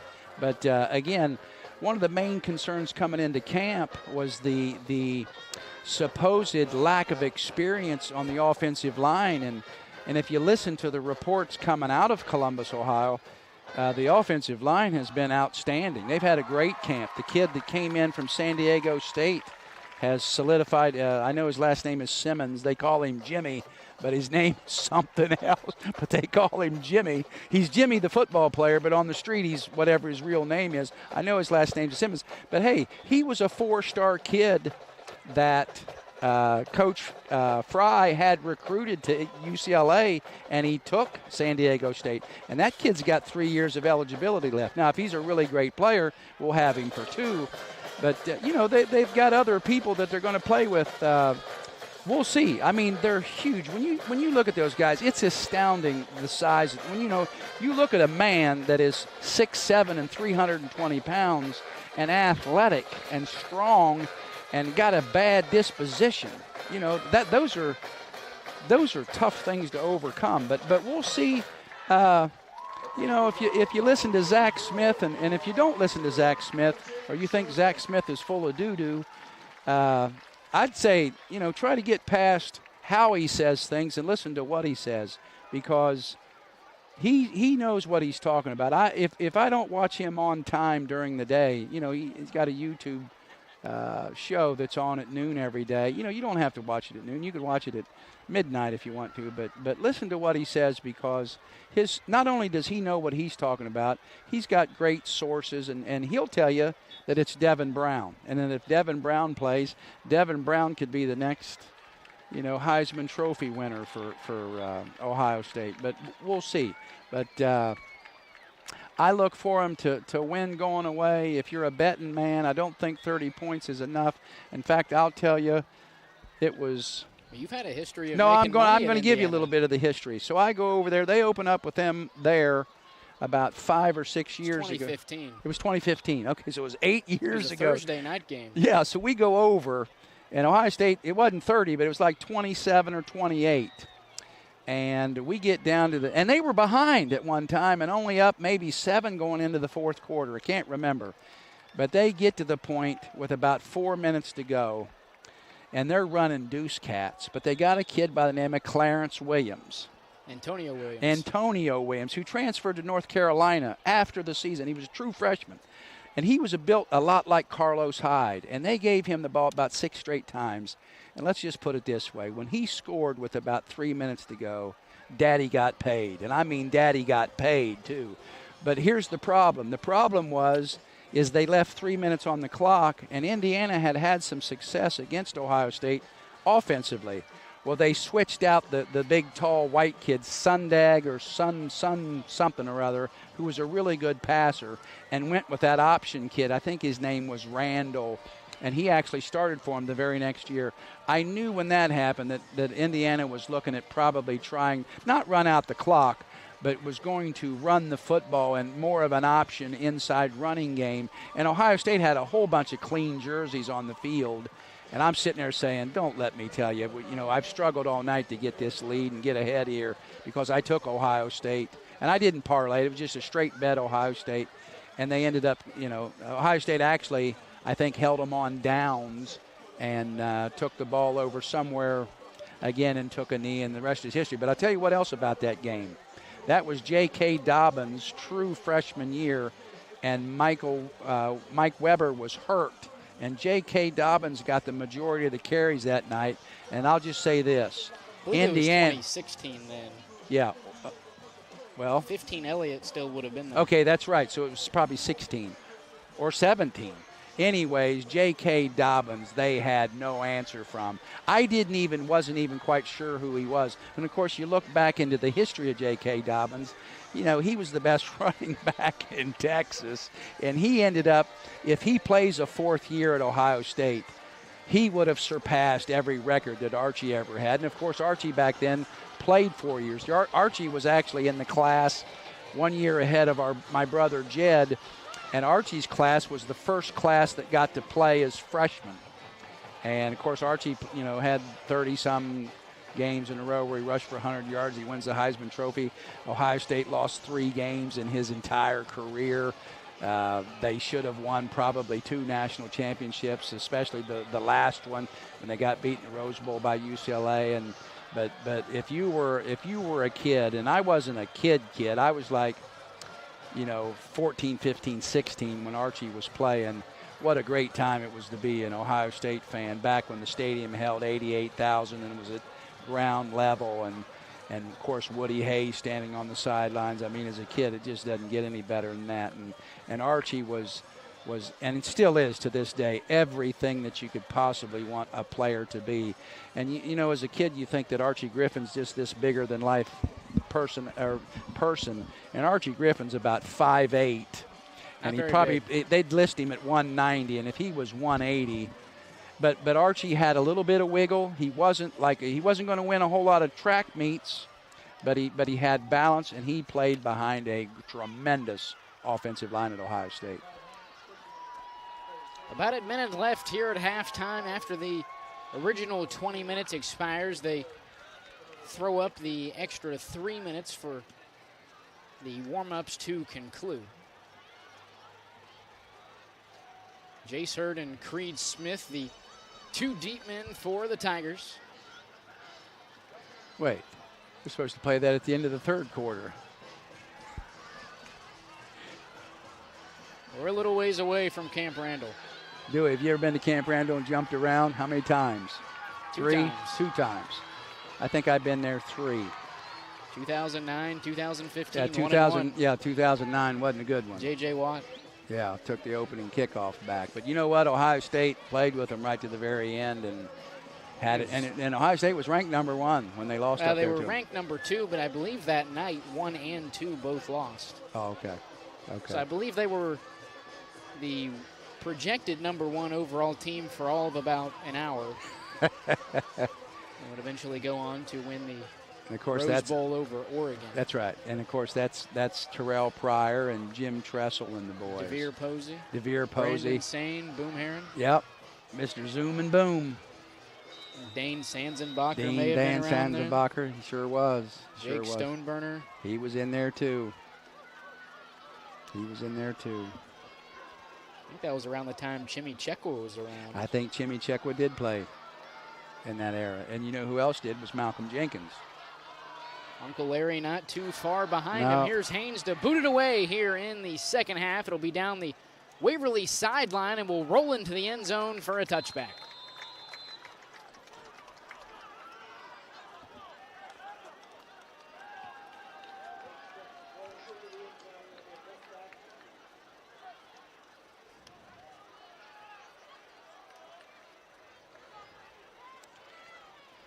Managed to memorize a lot of the Ohio State players from that era playing NCAA 2008 on the Wii for my entire childhood. Nobody had an answer for Beanie Wells, or Pryor. Couldn't tackle Pryor, couldn't tackle Beanie Wells. You knew who else was good then was Pat White at West Virginia. Yeah, you couldn't Brian tackle Hartline, not too far in front of that. Yeah, I couldn't tackle him. Brandon I played Hartline, a little bit of that. Brian Rabisky. Yeah. First down and 10 on the Tiger 20-yard line. Here's Hurd on first down, stuffed at the line of scrimmage, able to shake a would-be tackler and pick up 2 yards on the play for the senior. Again, not surprising that Waverly's trying to go back to establish the run to be able to throw because, again, Mason Kelly hasn't been very accurate tonight. Now, he's played big in the big moments there in the closing of the first half, but, again, Waverly trying to establish the run. 3-yard pickup on the play for Hurd. Here's Kelly to pass on second down. Over the middle, he's got Cody Swords on the left hash. First down, Tigers. Again, Unioto is defending 3 people there with 2, and nobody has that inside curl. It's the backer's play, but I can assure you by where he's looking, he's not defending the pass. Pickup of 11 on the pass from Kelly to Swords. First down and 10 on the 34. Here's Hurd on first down across the 40-yard line. He's got an opening across midfield. Crace able to bring him down just in front of the 35.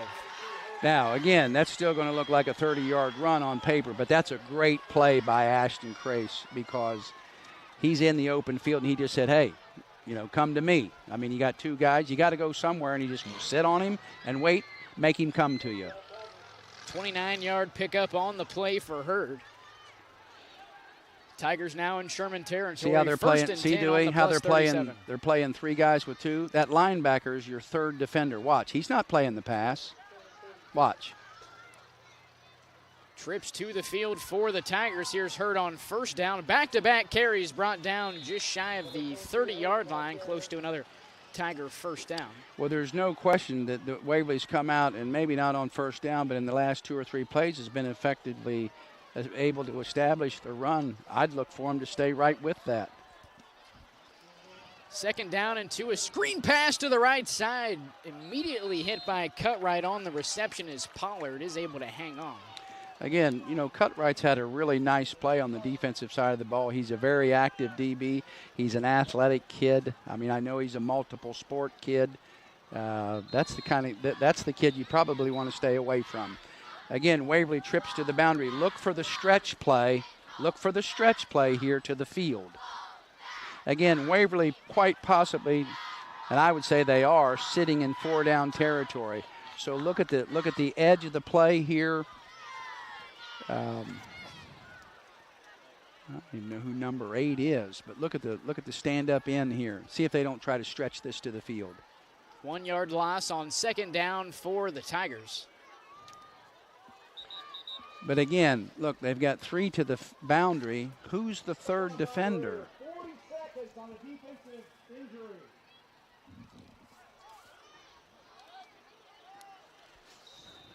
No, I'm talking about for Unioto. Oh. Yeah, but I think it's actually, I thought 8 was a 2. Third down and 3 on the 31. Handoff to Hurd. He needs the 28. He didn't make it, but he's very close. I'd say somewhere less than 2 yards. Again, ball spotted just shy of the line to gain. Not a big play if you're Waverly, but again, it would certainly help in momentum-wise. And again, an opportunity for Unioto to get off the field. 4th and 1, Tigers going to go for it. Kelly aligned, both Hurd brothers in the backfield. Straight ahead, Quentin Hurd. He's close to the first down. I don't know. Hurd with the 4th down conversion in the first half. We'll wait for the spot here with 9:16 to go in the third. And again, he's not looking to do anything except run straight ahead and trade paint with somebody. And again, in that situation, that's really about all you need. 2 4th down conversions for Quentin Hurd. Again, as long as he lands on the front of his jersey, he's in good shape. 1st and 10. Here's Jace Hurd in motion from the right. Kelly a pump fake. Wide open downfield is the tight end Sparks. He's got him. Touchdown Tigers. And again, if you're Waverly, that's the start you're looking for. They were able to come up here, establish the run, and then get down to the end of the drive and mix up the pass with the run. And you saw it. A little double move to the outside. Cornerback went for the play fake. Zone 6. 26 yards from Mason Kelly to Mason Sparks, his 3rd passing touchdown of the night. And again, that's 21-20, going to be 21 straight points by Waverly. 3rd straight scoring possession for the Tigers. A Hunter Houck PAT away from making this a 7-point spread. Hold is down from Pollard. PAT is good. And the Tigers are out in front, 21-14 after trailing 14 early in the first half. We'll step aside. You're watching Ohio High School football on Southern Ohio Sports Authority, presented by Ohio. There's not a Par-Mar store near you now, there will be soon. That's the slogan, and that's what we believe at Par-Mar stores. From groceries to gas and all the other stuff you need, Par-Mar has it. Download the Par-Mar app for even more savings, and don't forget the Par-Mar rewards card too. We also believe in being a big part of your community, so look for us at the ball game or wherever you are. Shop us today, like us on Facebook, Instagram, Twitter, and remember, if there's not a Par-Mar store near you now, there will be soon. This presentation of high school sports on Southern Ohio Sports Authority is brought to you in part by your local McDonald's. McDonald's proudly supports all area athletes again this season. Visit your local McDonald's in Chillicothe, Circleville, Greenfield, and Waverly, and be sure to check out SOSA's newly relaunched podcast, Overtime, presented by McDonald's. Waverly strikes first in the second half, currently leading the undefeated Unioto Shermans 14 with a little under 9 minutes to go here in the third quarter. Well, again, I'm not surprised that Waverly was able to get down and score. Let's see what kind of defense they can play in behind that and how Unioto responds. Hauk boots it away for the Tigers on the return. Uh-oh. It'll be Unioto's Ashton Crace who breaks away from a would-be tackler. Here goes Crace down the Tiger sideline. And he's tripped up by Cody Swartz inside the 30-yard line. Big return for the Shermans. Again, Ashton Crace is, his play after play after play has elevated himself to nearly being probably the best total football player on the field thus far tonight. Again, he hasn't contributed a lot from the line of scrimmage offensively, but playing defense and some of the other intangible things, and with that long run, he's definitely establishing himself as quite a player. One shoelace tackle away from a nearly 85-yard kickoff return. Again, I expect Unioto to go right back to the inside when you watch this wing block. Oh, here's great Dollison on first down, trying to bounce it to the left side, sheds a couple tackles before the entire Waverly defensive line and secondary able to converge to make the tackle.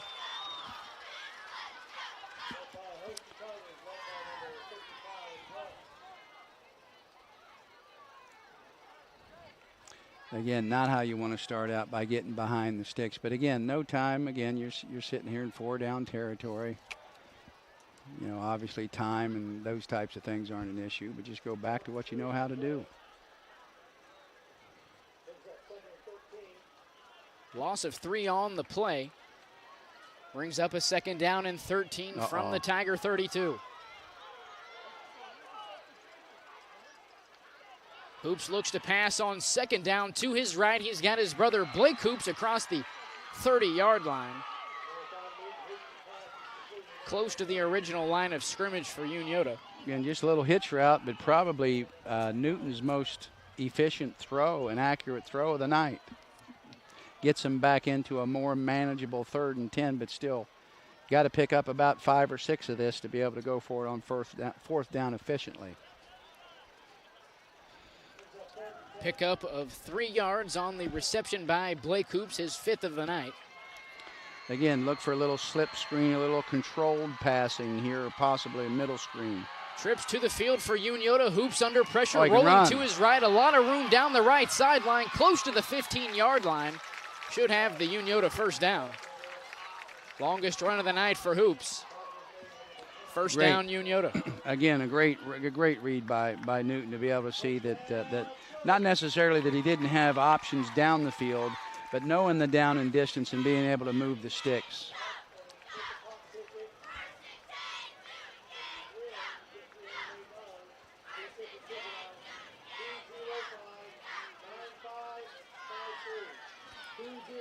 First down and 10 on the Waverly 17-yard line. I mean, 6 guys, 1, 2, 3, 4, 5 Play clock guys. now down under 5. 5 guys in the box should be able to run the ball.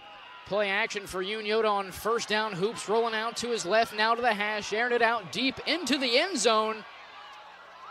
And it's picked off by the Tigers.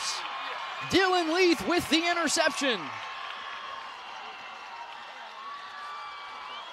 Ball will be spotted at the Tiger 2-yard line, so the Tiger offense will be backed up in their own territory. But nonetheless, the first turnover for either team so far here tonight. Well, again, I can tell you that is an extreme. I thought he was throwing it away. I really did. But that is on so many different levels an ill-advised throw. Number 1, you're going to your left. Number 2, you're throwing it back completely across the field. John Elway can't make that throw. And to whom? Because there was obviously no one open. He threw a 50-50 ball into his own end zone. That's ill-advised. First and 10 for Waverly from the 2. Here's Hurd to his left, out to the Unioto sideline before being brought down by Justice Zimmerman. And again, a good open field tackle.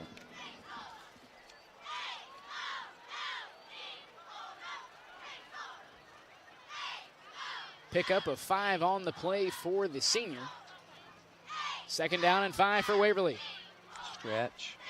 Here's another carry for Hurd. Hit hard right at the 10-yard line. Eventually brought down short of the 15. Looks like David Long in on the tackle.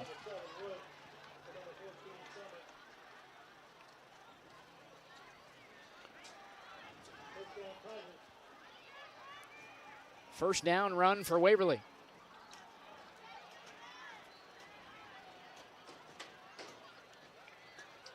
On first down, Kelly will hand it off to Hurd. Makes a cut now past the 20-yard line. Brought down past the 25. Back-to-back first down runs for Jace Hurd. And I can assure you, if Waverly doesn't find an answer for that, they expect him to keep feeding that hungry dog.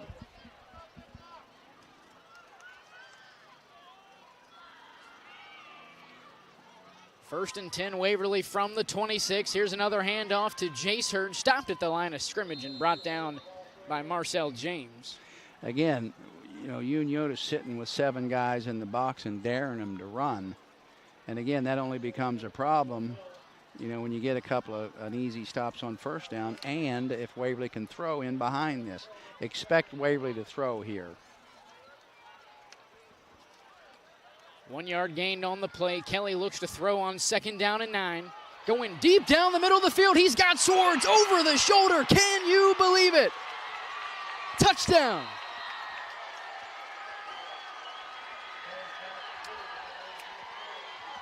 "74 yards, Mason Kelly to Cody Swords." And to be quite honest, when he cut that loose, I thought he overthrew him. I really did. But again, easy to tell that Waverly had a blown coverage. But that's what happens when you get a little bit of man-to-man and somebody, you know, you got him, I got him, you know, that type of thing. And maybe there was even a little bit of rub down here that I didn't see. But again, an accurate throw right down the middle of the field and an easy score for Waverly. PAT is good from Houck. The 2nd time Kelly and Swords have hooked up deep for a score. We'll take a quick break. You're watching Ohio High School football on Southern Ohio Sports Authority, presented by Ohio Health. See everything Southern Ohio Sports Authority presented by Ohio Health has to offer by visiting our website at sosaohio.com for complete coverage of area athletes and teams, including game stories, features, live streams of games, player and coach interviews, nightly scores, area standings, and much more. You can even view and purchase action photos from our more than 100 galleries. That's sosaohio.com for the best local sports coverage around.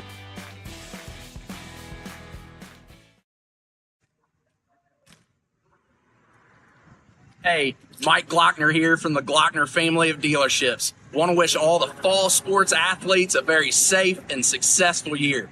Good luck.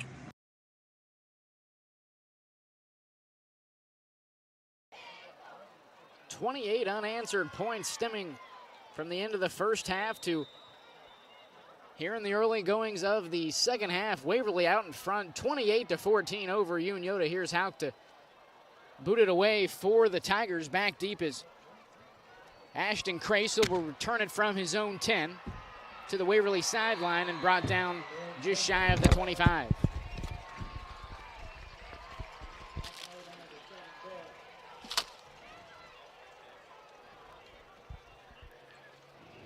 "46-yard connection from Kelly to Swords in the first half. Now 74 yards in the second. Well, again, Kelly's going to have some big-time passing numbers. But again, Unioto just gifting that throw because that ends up being really and truly a route on air.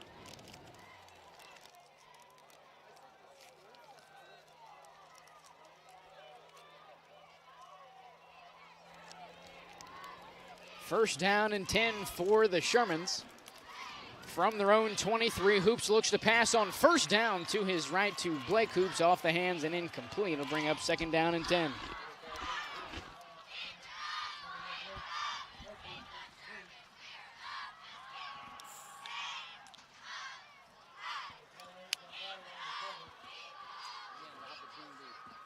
Opportunity for Blake to make a play there.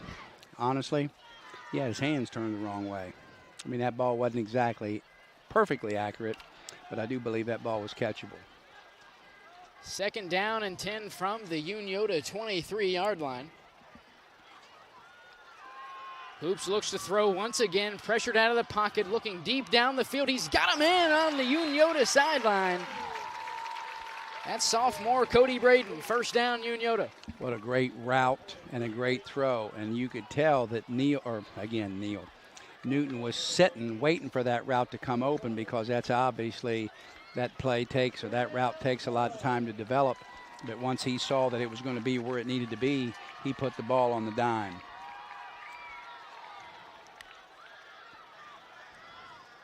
And now you're seeing Unioto kind of stretching the field a little bit.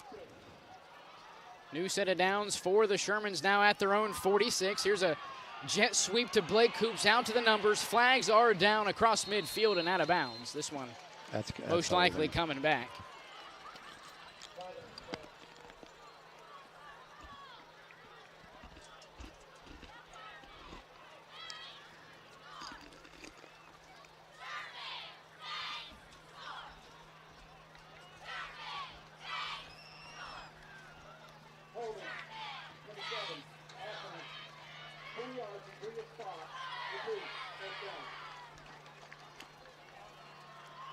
Holding call on the Shermans. That'll push them back 10. It'll be 1st down and 20 from the 36. Again, never wanting to be behind the sticks. But again, if you're Unioto, with it being 1st down and all, not as big a deal as it normally would be.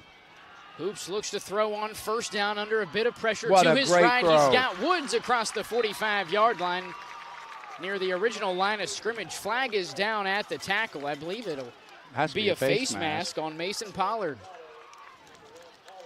What a great throw. What a great throw. And catch.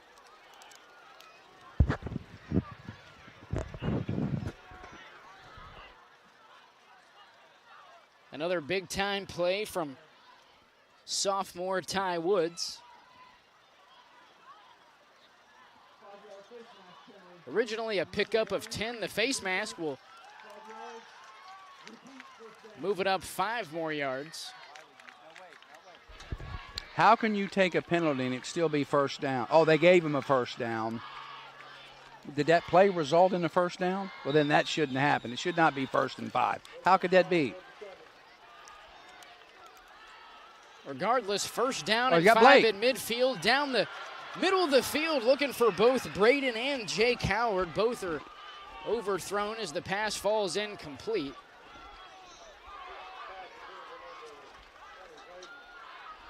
To bring up a 2nd down and 5. As stupid as this sounds, not only were both those guys open down the middle of the field, Blake was open on the field in the flats with nobody on him. He had 3 people running wide open.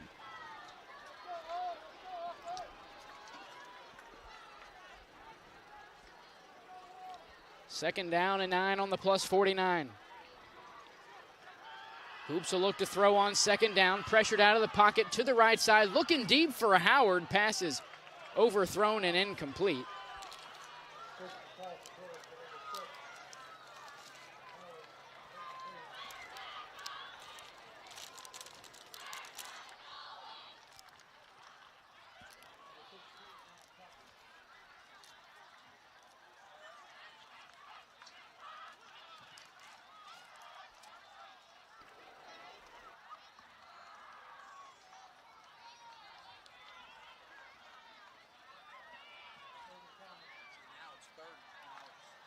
Now it's 3rd and 5. And it was just 1st and 5. So it was 2nd and 5 is what it was. Hoops will look to pass on 3rd down and 5. A screen pass to Dollison through the hands and incomplete. I know you don't want to, but you got to punt this football.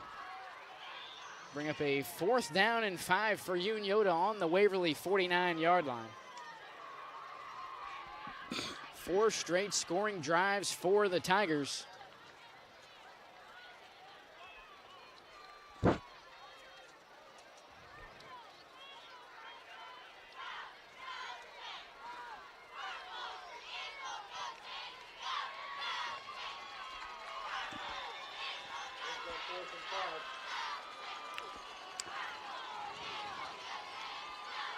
Hoops to pass on 4th down under pressure, dumps it off underneath to Blake Hoops. He's got the first down short of the 40-yard line, only needed the 44.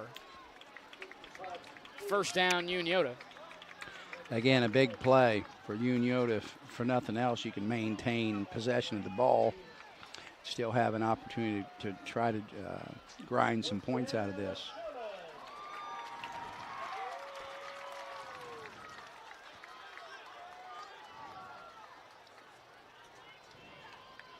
.426 remaining in the third quarter of tonight's non-league Week 3 matchup between the Waverly Tigers and Unioto Shermans. Need to go back to the run here. On first down, here's Summer from the 40-yard line across the 35. Pickup of 7 yards on the play. Yeah, that kid runs hard too, and he is probably he might be their best linebacker.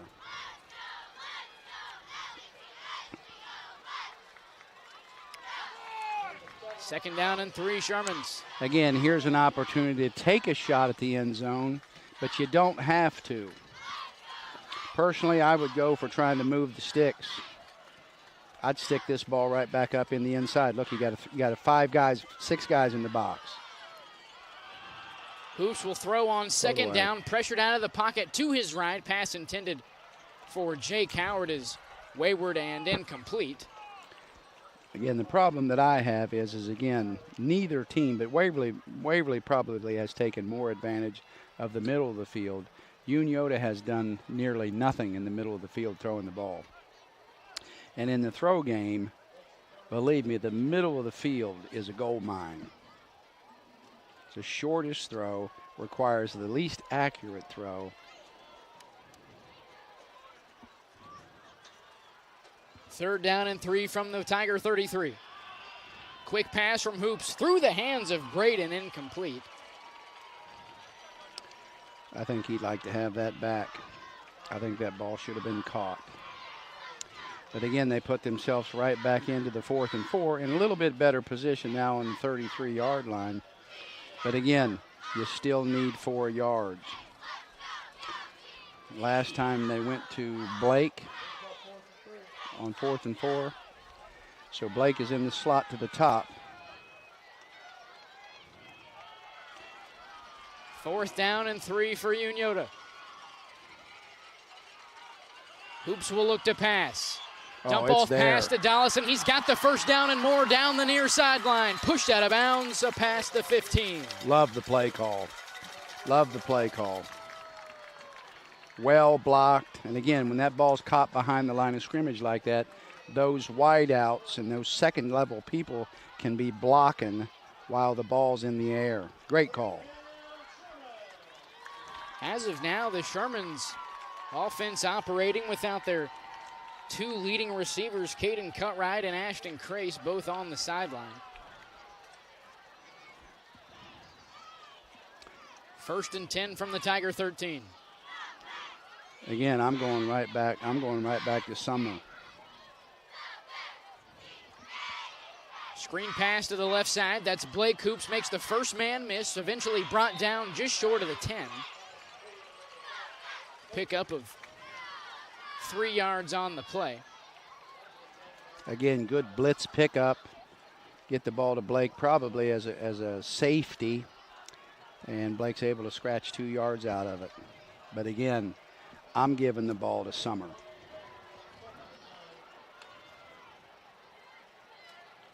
Ball marked at the Tiger 12-yard line. 1 yard gained on the reception from Hoops. 5 guys in the box. Hoops rolling to his right. Blitz picked up initially by Summer. Hoops sheds the first sack, sheds the second as well, throws into the end zone, and it is incomplete. Intercepted by Lane Bear, however, out of bounds.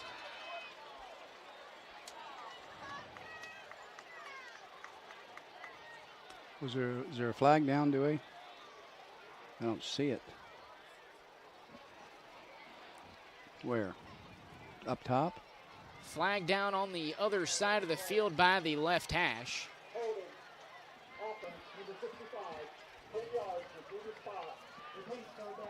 Holding call on the Shermans. That'll push them back to the 22-yard line. Correction, second down.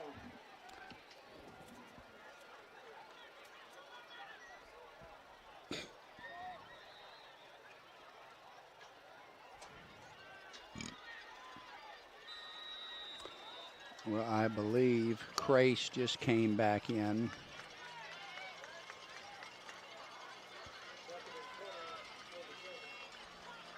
Second down and 19 for Unioto. Hoops looks to throw on second down. Tons of time back in the pocket. He'll dump it off to Dollison. Not a whole lot of room. Eventually he'll be brought down by Quentin Hurd.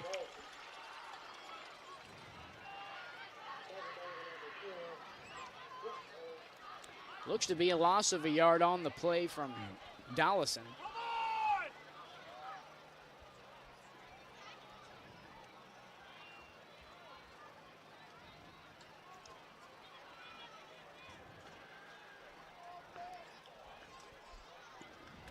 Be third down and 20 here for Unioto.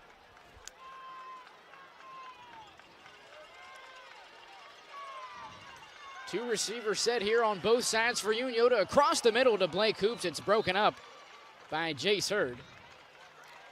That'll bring up fourth down, 20 yards to go for Unioto. Field goal, about 40. Again, that play achieves nothing because if Blake had caught the ball, it would still be 4th and 12 or 13.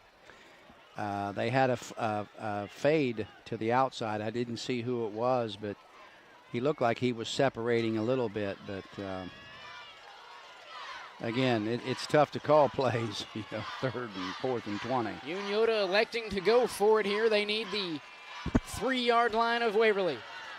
Hoops back to pass, aired it out deep to the end zone. He's got Braden. It's intercepted. Incomplete. Nearly picked off in the end zone by Lane Bear.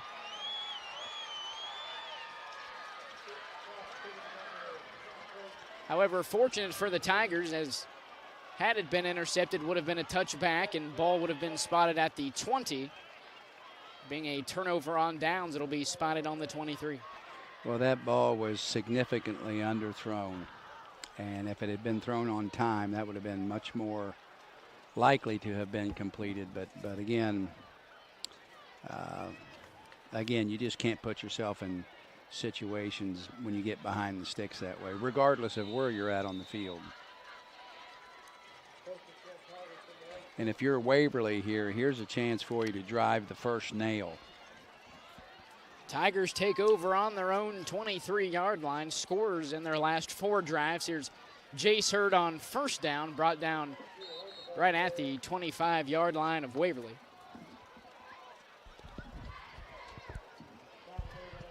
Again, just a simple inside kind of a delayed zone play that Waverly that Unioto was effective or able to defend effectively.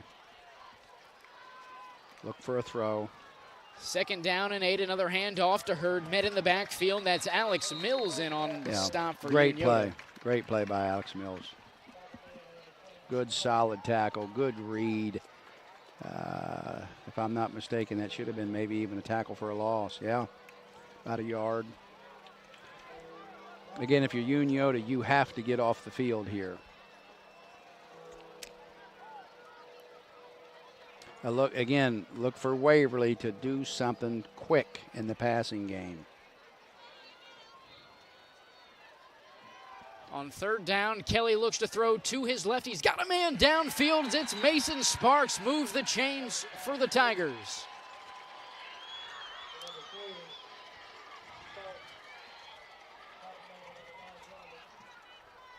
Big time play from the junior tight end. Again, great defense by Josh Zimmerman, but that's probably Kelly's, or Justice Zimmerman, I should say. That's probably Kelly's most efficient throw. First down and 10 from their own 38. Here's Hurd on first down near the Tiger 40-yard line. Pickup of 1 on the play. That'll most likely do it. here in the third quarter.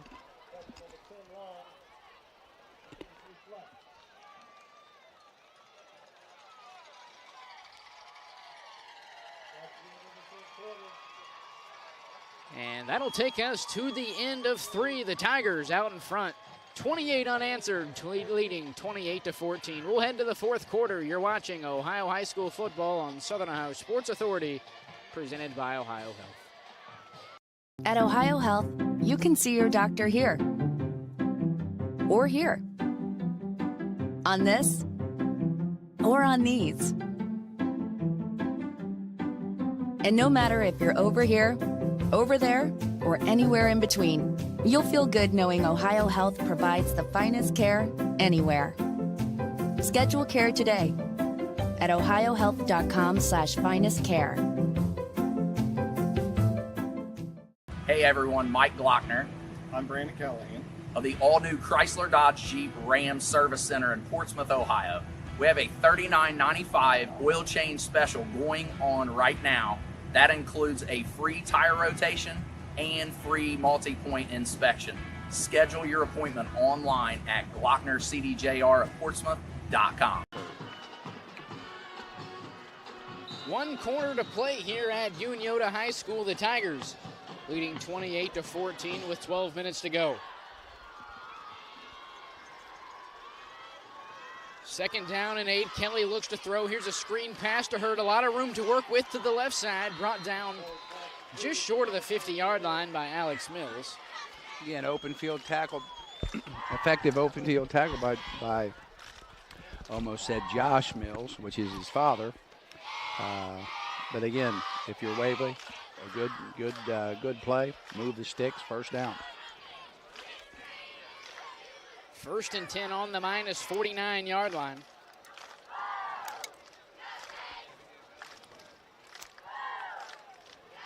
Nichols in motion. Here's Hurd on first down across the 50-45, trucking ahead to the 40-yard line before being brought down by Justice Zimmerman.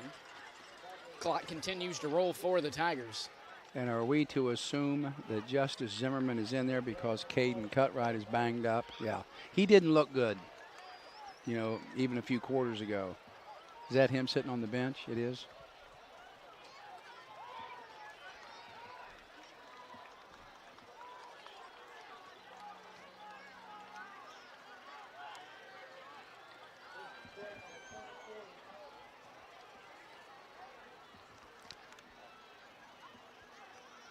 Kelly rolling out of the pocket on first down, looking to throw. As of now, tucking it under his shoulder and tackled out of bounds out of the Unioto sideline. It'll be a loss of 2 on the play for Kelly.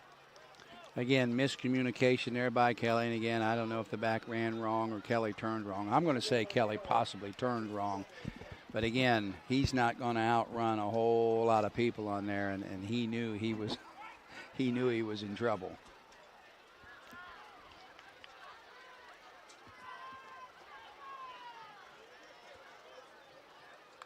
Swords in orbit motion on first down. Here's the first carry of the night for Creed Smith, trucking past the 30-yard line, has a Tiger first down.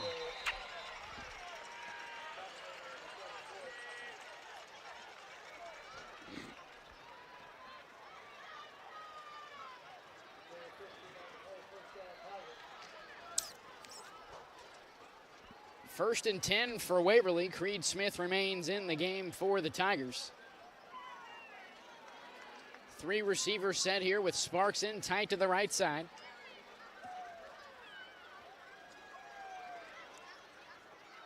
Fakes the handoff to Smith over the top for Cody Swords. Pass is incomplete. That's Ashton Crace in coverage. But again, because the DB allows inside leverage, he's open. If that ball is accurate, that's at least caught on the spot of the catch, or at least you'll have the yards of the catch. Again, good route by Swords. You know, the more I see that kid, the more I'm impressed with that kid.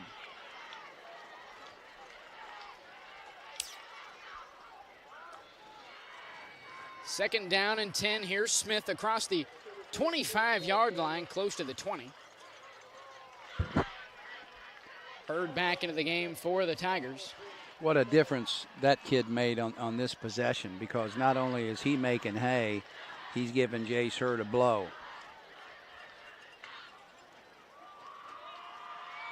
Third down and 5 from the Unioto 28-yard line, under 10 minutes to play in the fourth. Hurd and Swords stacked up deep to the boundary. Here's Hurd in motion. Flags are down before the whistle.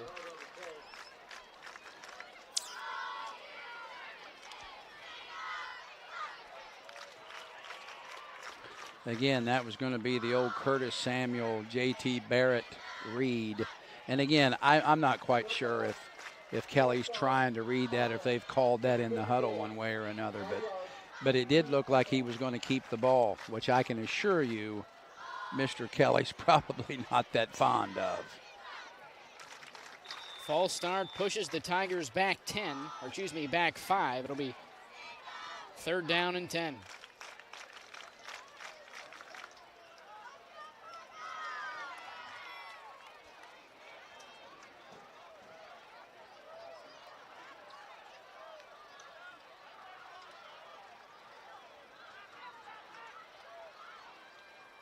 Here's Pollard in motion. Kelly rolling to his left, under some pressure, airing it out deep to the left side. He's got Swords. He's out of bounds.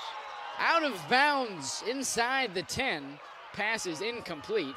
Again, I like the play call, but that's obviously a one-man route. And if you're going to throw it to one man, Swords is your guy. But again, and he had a half a step on him, but Kelly put the ball out of bounds. And Swords made a play on it, but he just couldn't get his feet down. Maybe if that was Marvin Harrison or Smith and Jigba, but not going to happen. Again, now Waverly's put themselves in a situation where it's 4th and 6, 4th and 7.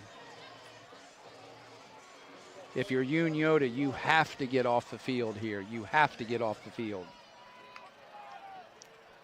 Fourth down here for Waverly, over the middle from Kelly. It's incomplete to Mason Pollard. Turnover on downs for the Tigers. Again, I like the play call because it's the middle of the field and it's the easiest pass to complete, but he was not only wide, he was high. I'm not sure who the receiver was, but it did look like he got a hand on it. Yeah, Pollard. I like the call. And if you're a Unioto here, you got to go.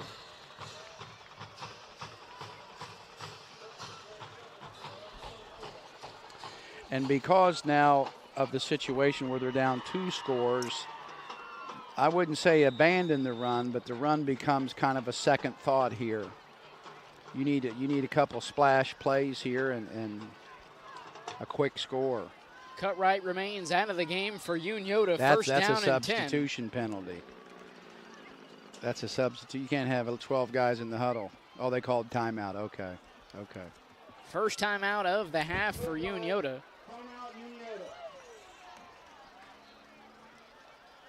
Waverly still hanging on to all 3 of their timeouts with 9:37 to go in regulation.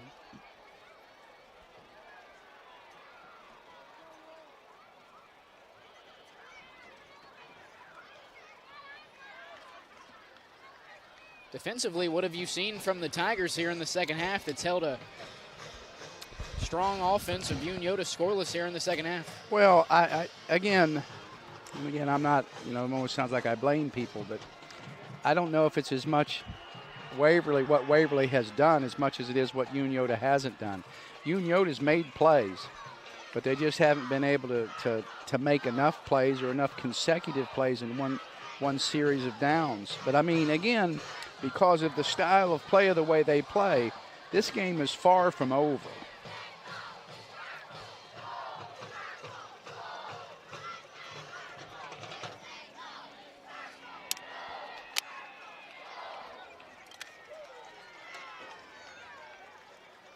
Due to the timeout, remains first down and 10 for Unioto. Now you can see, Dewey, it's cover 2 man. Empty right for the Shermans. Dump off to the left side. That's Blake Hoops on the reception, fighting through a tackler. And eventually brought down just past the 25-yard line. In fact, looking back at that may have been cover 2. Because the corner came off and made the play on the slot. Either he got a great read or he's playing zone. Yeah, he's outside leverage. Nah, he's straight up. Nah, he's Same outside formation here for Unioto. Hoops to his right. He's got a man. It's batted away. That's number 23, Cade Carroll, on the deflection. Intended target was Jake Howard. Again, I don't like the play call because I think the throw is in the middle of the field. You know, if you think your guy is X, then you put X in the slot, or you bring him in motion and get him in the slot. But you want those linebackers trying to defend the route, and you don't want to make those long throws to the outside. That's not where the hay is.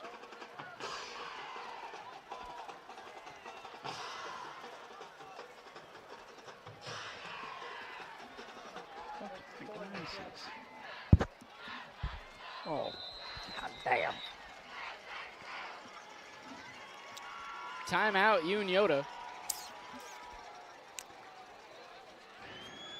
And again, not an ideal time to be calling a timeout with 9 minutes to go and leaving yourself one.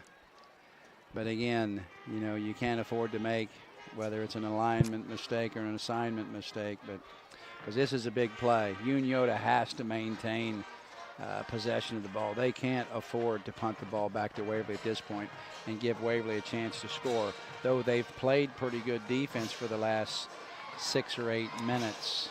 Again, one more score by Waverly and the hill gets really steep.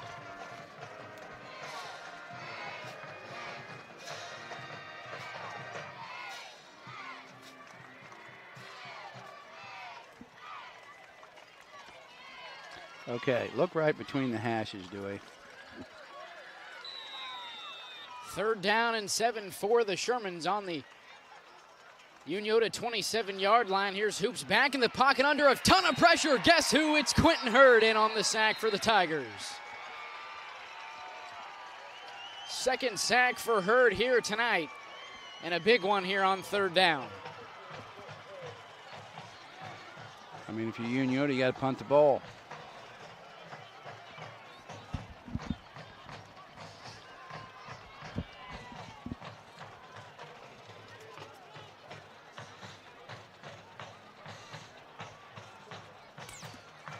Crayson to punt it away for the Shermans.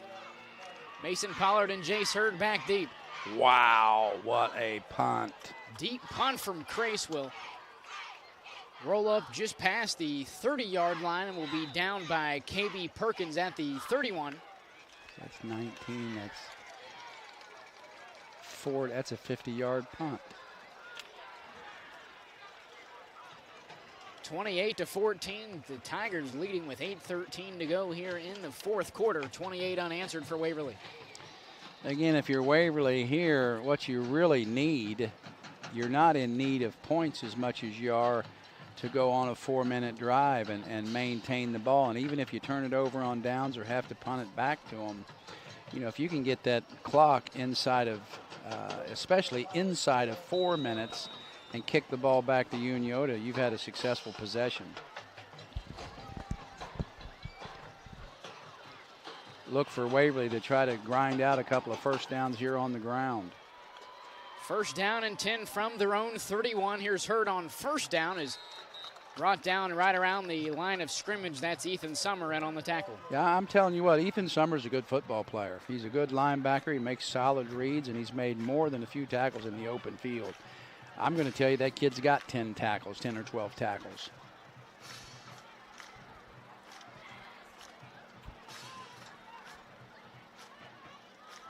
And Waverly in no hurry whatsoever to run football plays. I mean, they should let that clock come under at least 5 seconds. They're going to snap it with 9. On 2nd down, here's a that's handoff right up the gut to Smith. That was long on the play.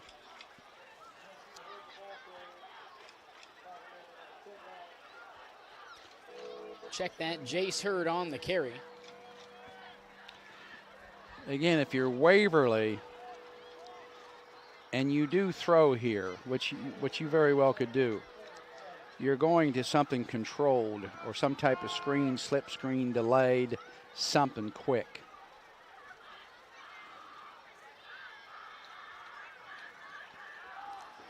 On third down, Kelly Oh, looks to my. throw at the numbers. It'll be tipped away. That's Justice Zimmerman on the deflection. Intended target, Lane Bear. Well, first of all, I don't like the play call, and that was probably Mason Kelly's worst throw of the night. That ball very could have and should have probably been picked off. Give the Waverly receiver credit for playing defense there. That's not what you wanted to have happen. You know, take your lumps, you know, run the ball, punt on fourth down and go. But that was almost a disaster. Incompletion stops the clock at 6 minutes and 48 seconds here in the fourth quarter. So again, not an efficient possession by Waverly, not the one they were looking for. Crace back deep for Unioto. Terrible punt. Duck punt from Cody Swartz will trickle out of bounds on the wrong side of the 50-yard line. Now, if you think about it, this whole possession was set up by what? The great punt by Crace. You know, the 50-some yard punt, because they just gained 30 or 35 yards on the change of possession. Unioto is in business. You know, if they can put 3-4 plays together and find the end zone here and burn up maybe 2-3 minutes, then you put the heat back on Waverly. But so far, Unioto basically for the last 2 quarters has been shut down. But again, is it because of what Waverly's doing or what Unioto is unable to do?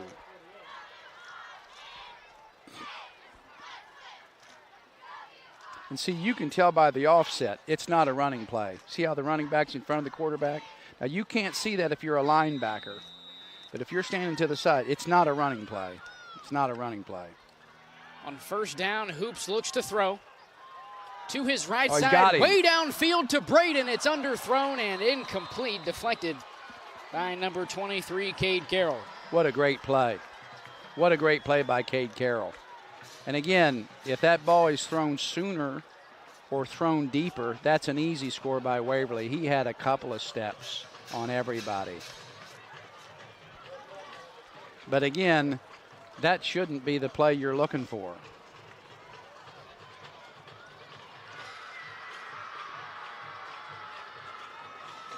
Second down and 10 for the Shermans on the Tiger 48. Pistol formation here. Here's Dollison on second down. Makes the first man miss across the 45, dragging defenders to the 40-yard line. He'll come up about 2 yards short of the line to gain. That's a great run. And again, that play has purpose. But again, for another minute or two, you can afford that. But after that, you can't. Now, you can afford to run the ball here because you're going to move the sticks. And Third down carry for Dollison. He's got the first down and a few more yards after that. First down. But Shermans. I think if you're Unioto, you got to get on the line. I think Unioto's center is down. But back up. Attaboy, suck that up.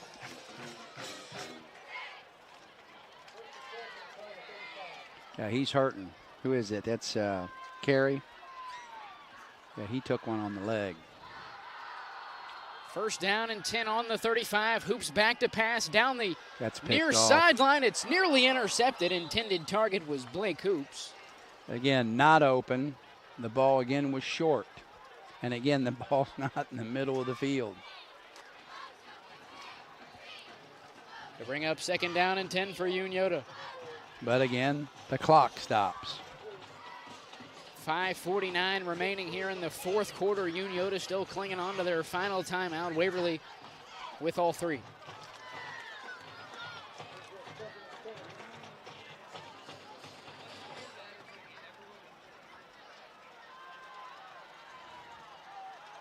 Trips to the field for the Shermans. James Reinhardt, the back, alongside Hoops. Second down, Hoops way downfield, looking for Crace into the end zone. Passes tipped away by Carson Peters and incomplete. Again, a half a step on him, a way better throw, and we're at middle of the field. I personally thought I thought that was a touchdown when he cut it loose. But again, no reason to have to try to gain 30 yards. Now you've put yourself in a little bit of a hole. You got to be thinking first down here. 3rd down and 10. The line to gain is the 25.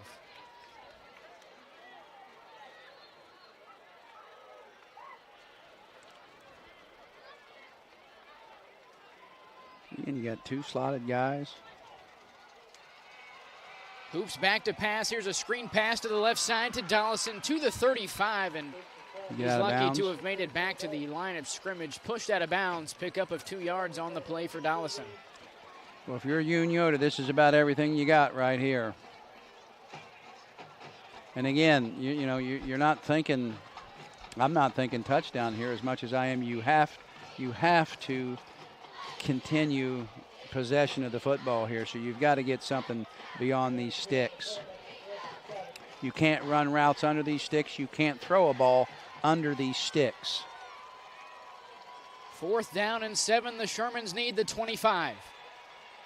Oh, my. Oh, he's Deep got him. pass down the far sideline to Braden will fall incomplete, and that'll turn it back over to the Tigers at their own 33. Again, he had the ball on the wrong shoulder. He's looking inside shoulder, and he throws it to the outside shoulder, and he was pretty far outside shoulder, and the wideout just couldn't make the adjustment. He had him. So far in the second half for Unioto, their drives have resulted in an interception, a turnover on downs, a punt, and most recently another turnover on downs. Again, if you're Waverly, you're looking for the classic 4-minute drive.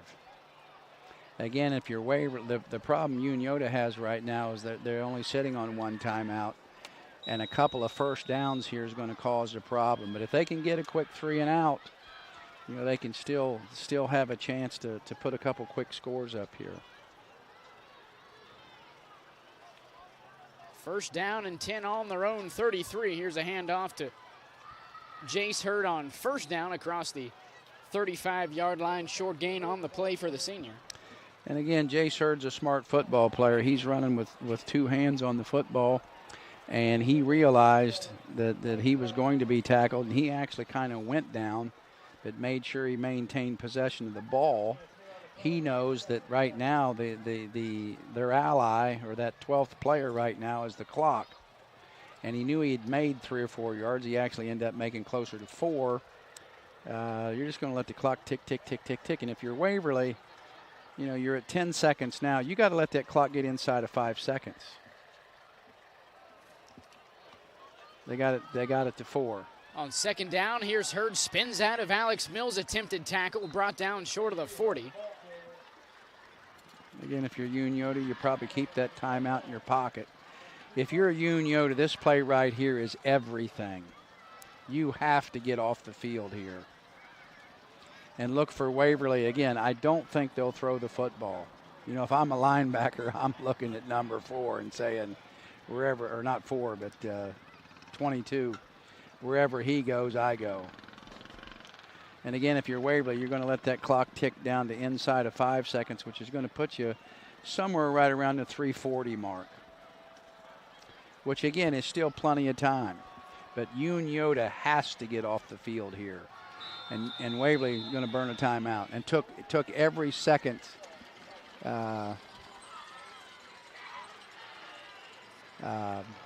took every second of that play clock that they could. Timeout for the Tigers, faced with a 3rd down and 3 with 3:38 to go in the 4th quarter. I shouldn't say back to, but looking over down south in Cincinnati, bottom of the 9th inning. I just got the notification. Nick Martini ties it up with 1 out in the 9th. I think the Reds truly, I hate it because you don't know a bigger Red fan than me. Of course, I've turned you into one too. But I really do believe that the Reds are on life support right now. They're scrambling again still for starting. Got Jake Fraley back today. That helps. There's no question that helps. And it helps probably from a mental standpoint. But again, I'm just not quite sure the Reds have the pitching and the timely hitting.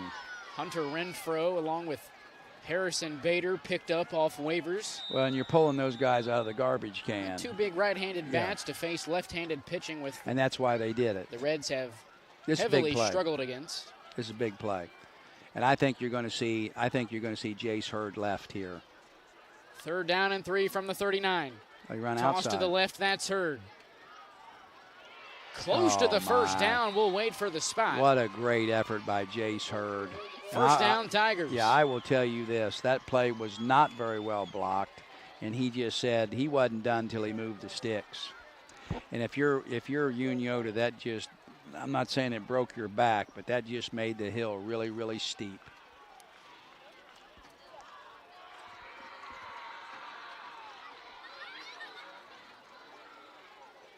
Clock continues to run now, under 3.5 minutes to go here in the 4th. First down and 10 on the Tiger 44. Same play. Here's Hurd on first down across the 45, now up the far sideline, powering his way past the 45. He's got the first down and well, I'll say 3 things about that. bounds. First of all, Waverly got away with a hold on the edge. Second of all, Jace Hurd stayed in bounds. Third of all, Jace Hurd finished that run. Oh, doesn't look like Waverly didn't get away with a hold. Because that was not just a hold, that was a 2-point takedown.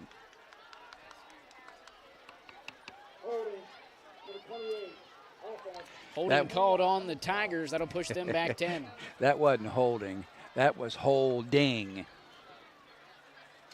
But again, Jace Hurd, smart enough to stay in bounds and tough enough to give out a shot.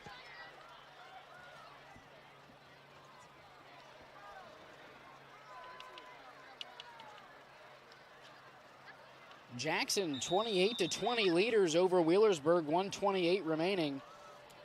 Ironman in possession of the football. Looks like Jackson going to come away with it. Well, you know what? If you think about it, Jackson should beat Wheelersburg. Now, I realize those are 2 really, really good high school programs, but Jackson should beat Wheelersburg. First down and 20. Here's Hurd on the handoff across the 35-yard line, brought down right around the 40. Again, and if you're Unioto, this is just painful to watch because, you know, now you're closer and you're going to be before the ball snap again inside of, you know, right at 2 minutes. In fact, 2:06 is the way I got it. You're sitting on a timeout, but one timeout doesn't do you any good till at least 3rd down, or after 3rd down, actually. So, again, the fact that Waverly's behind the sticks here, that helps. But listen, you're looking at getting this ball back, even if you play this outright, with probably no more than a minute left. 2nd down and 17 from the 40. Here's Quentin Hurd on his 3rd carry of the night past the original line of scrimmage, past the 45-yard line. Clock continues to roll for the Tigers.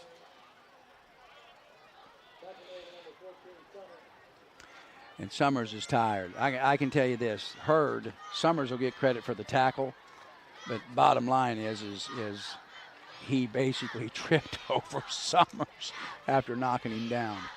But again, if you're Waverly, now you're at 17, so now you can take it down to about 1:22 before you have to snap. And you're going to see the same play. I mean, it's the same play. 3rd down and 8 from the 47. Straight ahead, it's Quentin Hurd nearing midfield before being pulled back. Now, to if you're Unioto, the you Tiger take your side of the timeout. field. Timeout. Like I said, you're going to get the ball Unioto. back with about a minute. The problem is you're down 2 scores. Clock stops at 1:20. So you know what you're going to see when Unioto gets the ball back? Janitor throws. Am I wrong? You're going to see first and janitor. You're going to say twins right, janitor throw. Because he wants to clean up the turds trying to take an extra base on him. Kent Murphy. Kent Murphy. He's trying to clean up the turds and trying to take an extra base on him. A janitor throw. Down in Bainbridge, Payne Valley, 29-15 leaders over McLean. Only 2:41 remaining down there, so looks like the Bearcats will be 2-1 heading into league play next week. Well, is Unioto the only undefeated SVC team? They are. And let's face it, they're not going to win this football game. I mean, I say that as a fan, not as a coach, but I'm saying they just haven't made. I mean, let's face it, did they not score all 14 points in the first quarter? I'd like to. half. Yeah, but I'm saying, but wasn't their second score very early in the second quarter? They haven't scored in about 3 4th down and 4. The Tigers going to go for it here. Kelly to his left, pass is caught. Past the line to gain 1st down, Tigers. Cody Schwartz, Mason Kelly, what a connection that has been tonight. Same dude that hit the tater. No. And on top of that, Noel V. Marte walks it off for the Reds. Yeah, so Cubs, suck it. Reds split the 2-game series here today. Games Saturday and Sunday as well. Game tomorrow, 6:40. And if you're Waverly here, yeah, you're victory for them in this.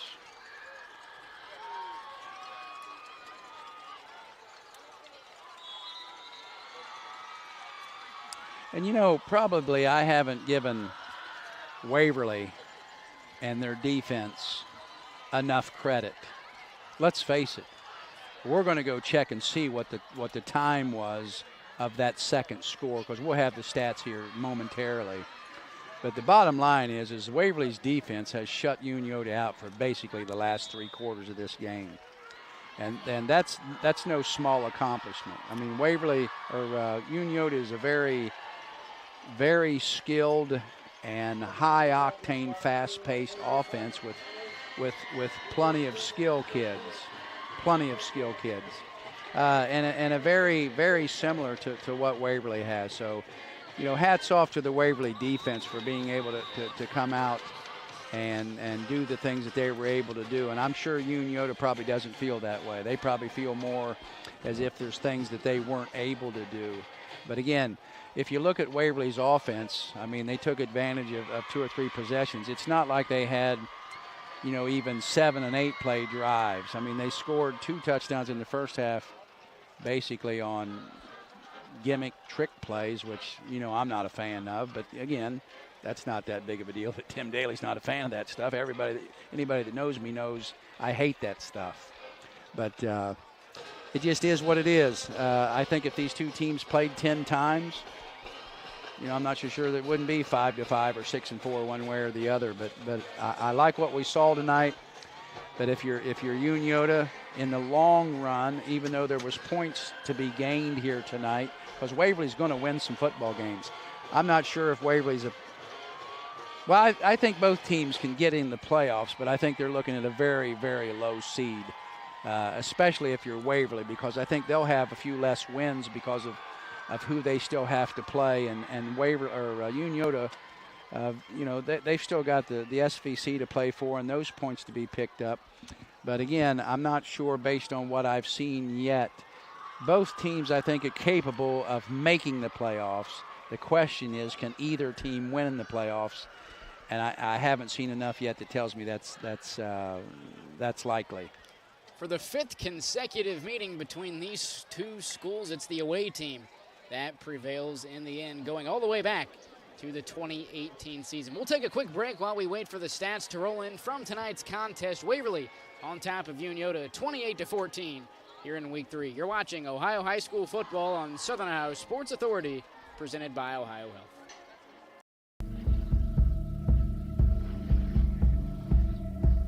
Michelle and her dad. Decades of dares. 1 month of learning to jump. First day doing it solo.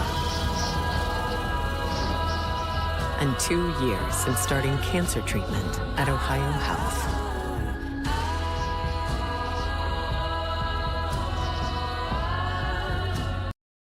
This broadcast is brought to you in part by Willie and Son Trucking. Willie and Son Trucking has been a proud supporter of local student athletes, coaches, and athletic programs throughout its history. Be sure to look out for the Shack Athlete of the Week presented by Willie and Son Trucking each week at SOSAOhio.com.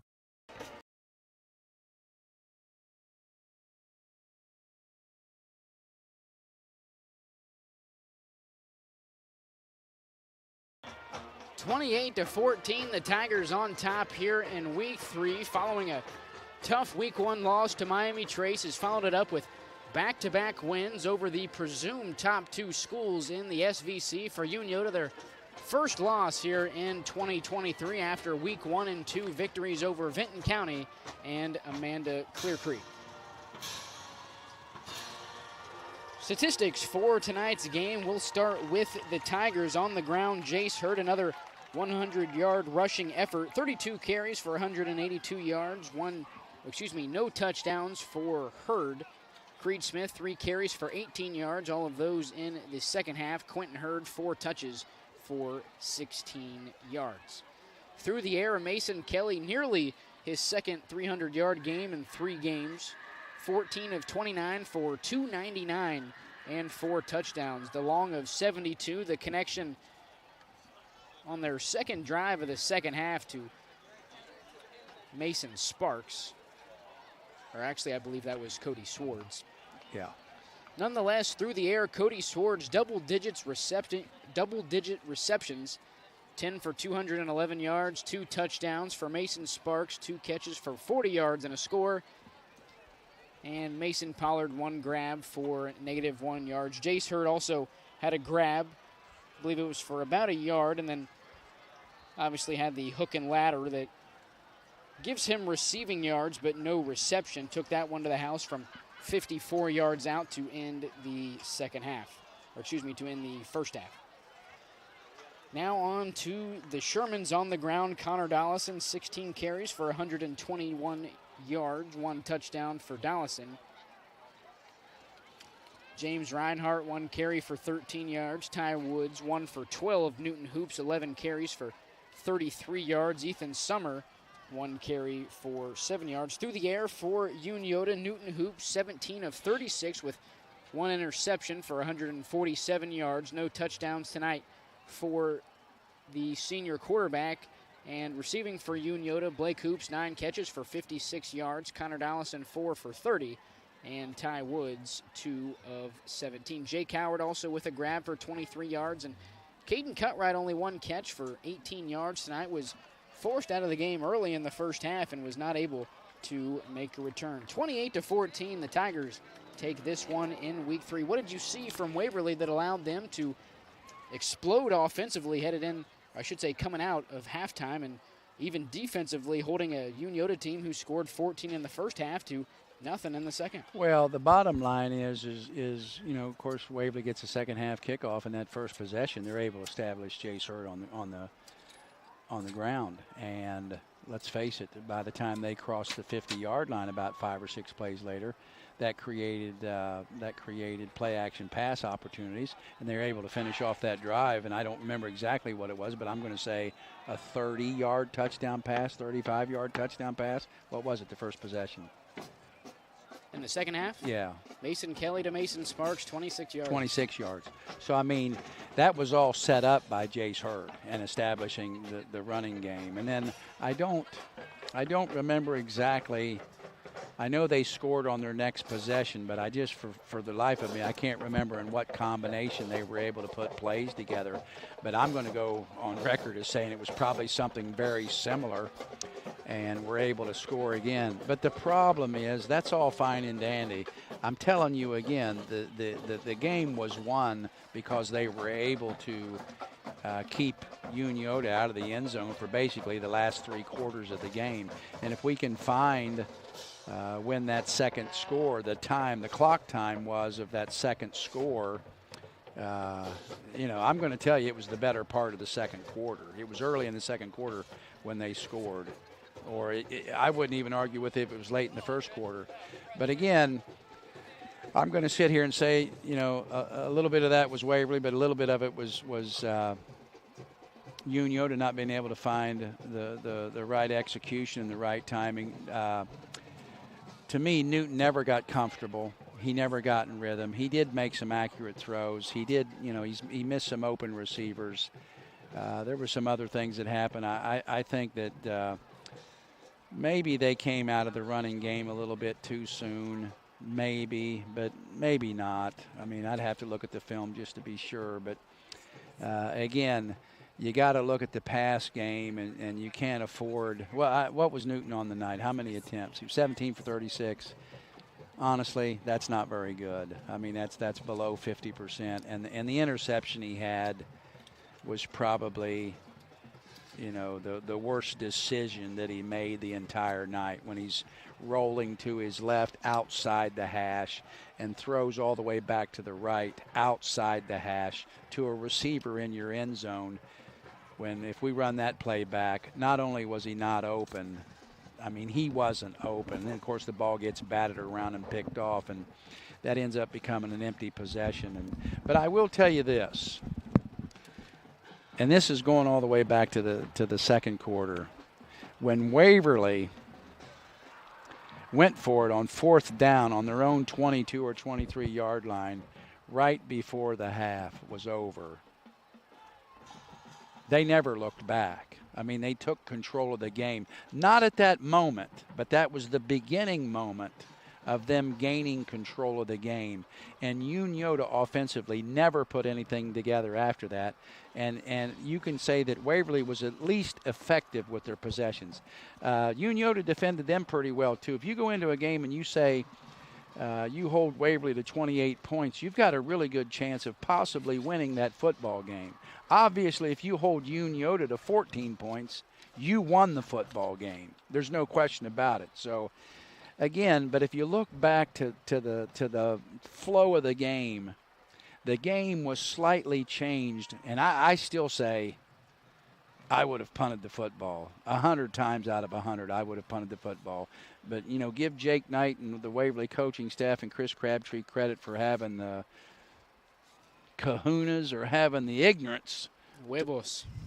Yeah, something allowed them to call that play, and they were rewarded for it. Now, I'm not saying it was the difference of the game, but that was the beginning of the good flow that they got into, good enough to win this football game tonight. Both teams will head into league play 2-1 coming out of the non-league. For the Tigers, they'll take on Lucasville Valley, whereas Unioto will take on Westfall. Once again, in both of those opening up their league play, Unioto in the Scioto Valley Conference, for Waverly in the Southern Ohio Conference in Division II. Once again, big thank you to Bell Farms of 59 East Water Street in Chillicothe, Ohio, for providing the pregame spread for us here in the press box at Unioto. It was to die for, and we'll look forward to seeing them sooner rather than later. At bare minimum, it was the best roast beef sandwich I've had today. I can tell you that. And again, hats off to Matt Combs, the athletic director here, and Mark Trainer and some of the other people that and a lot of these people are donating their time. Unioto has always run a first-class operation here, and obviously under the leadership of Matt Combs and the athletic department and the coaches here, that's going to continue. And believe me, we've been to a lot of places, and we always appreciate being made to feel welcome. That'll just about do it for us here at Unioto High School. The Tigers come out on top 28-14. You've been watching Ohio High School football alongside Dewey and Tim Daly, presented by Ohio Health. Drive home safely. Have a great rest of your night.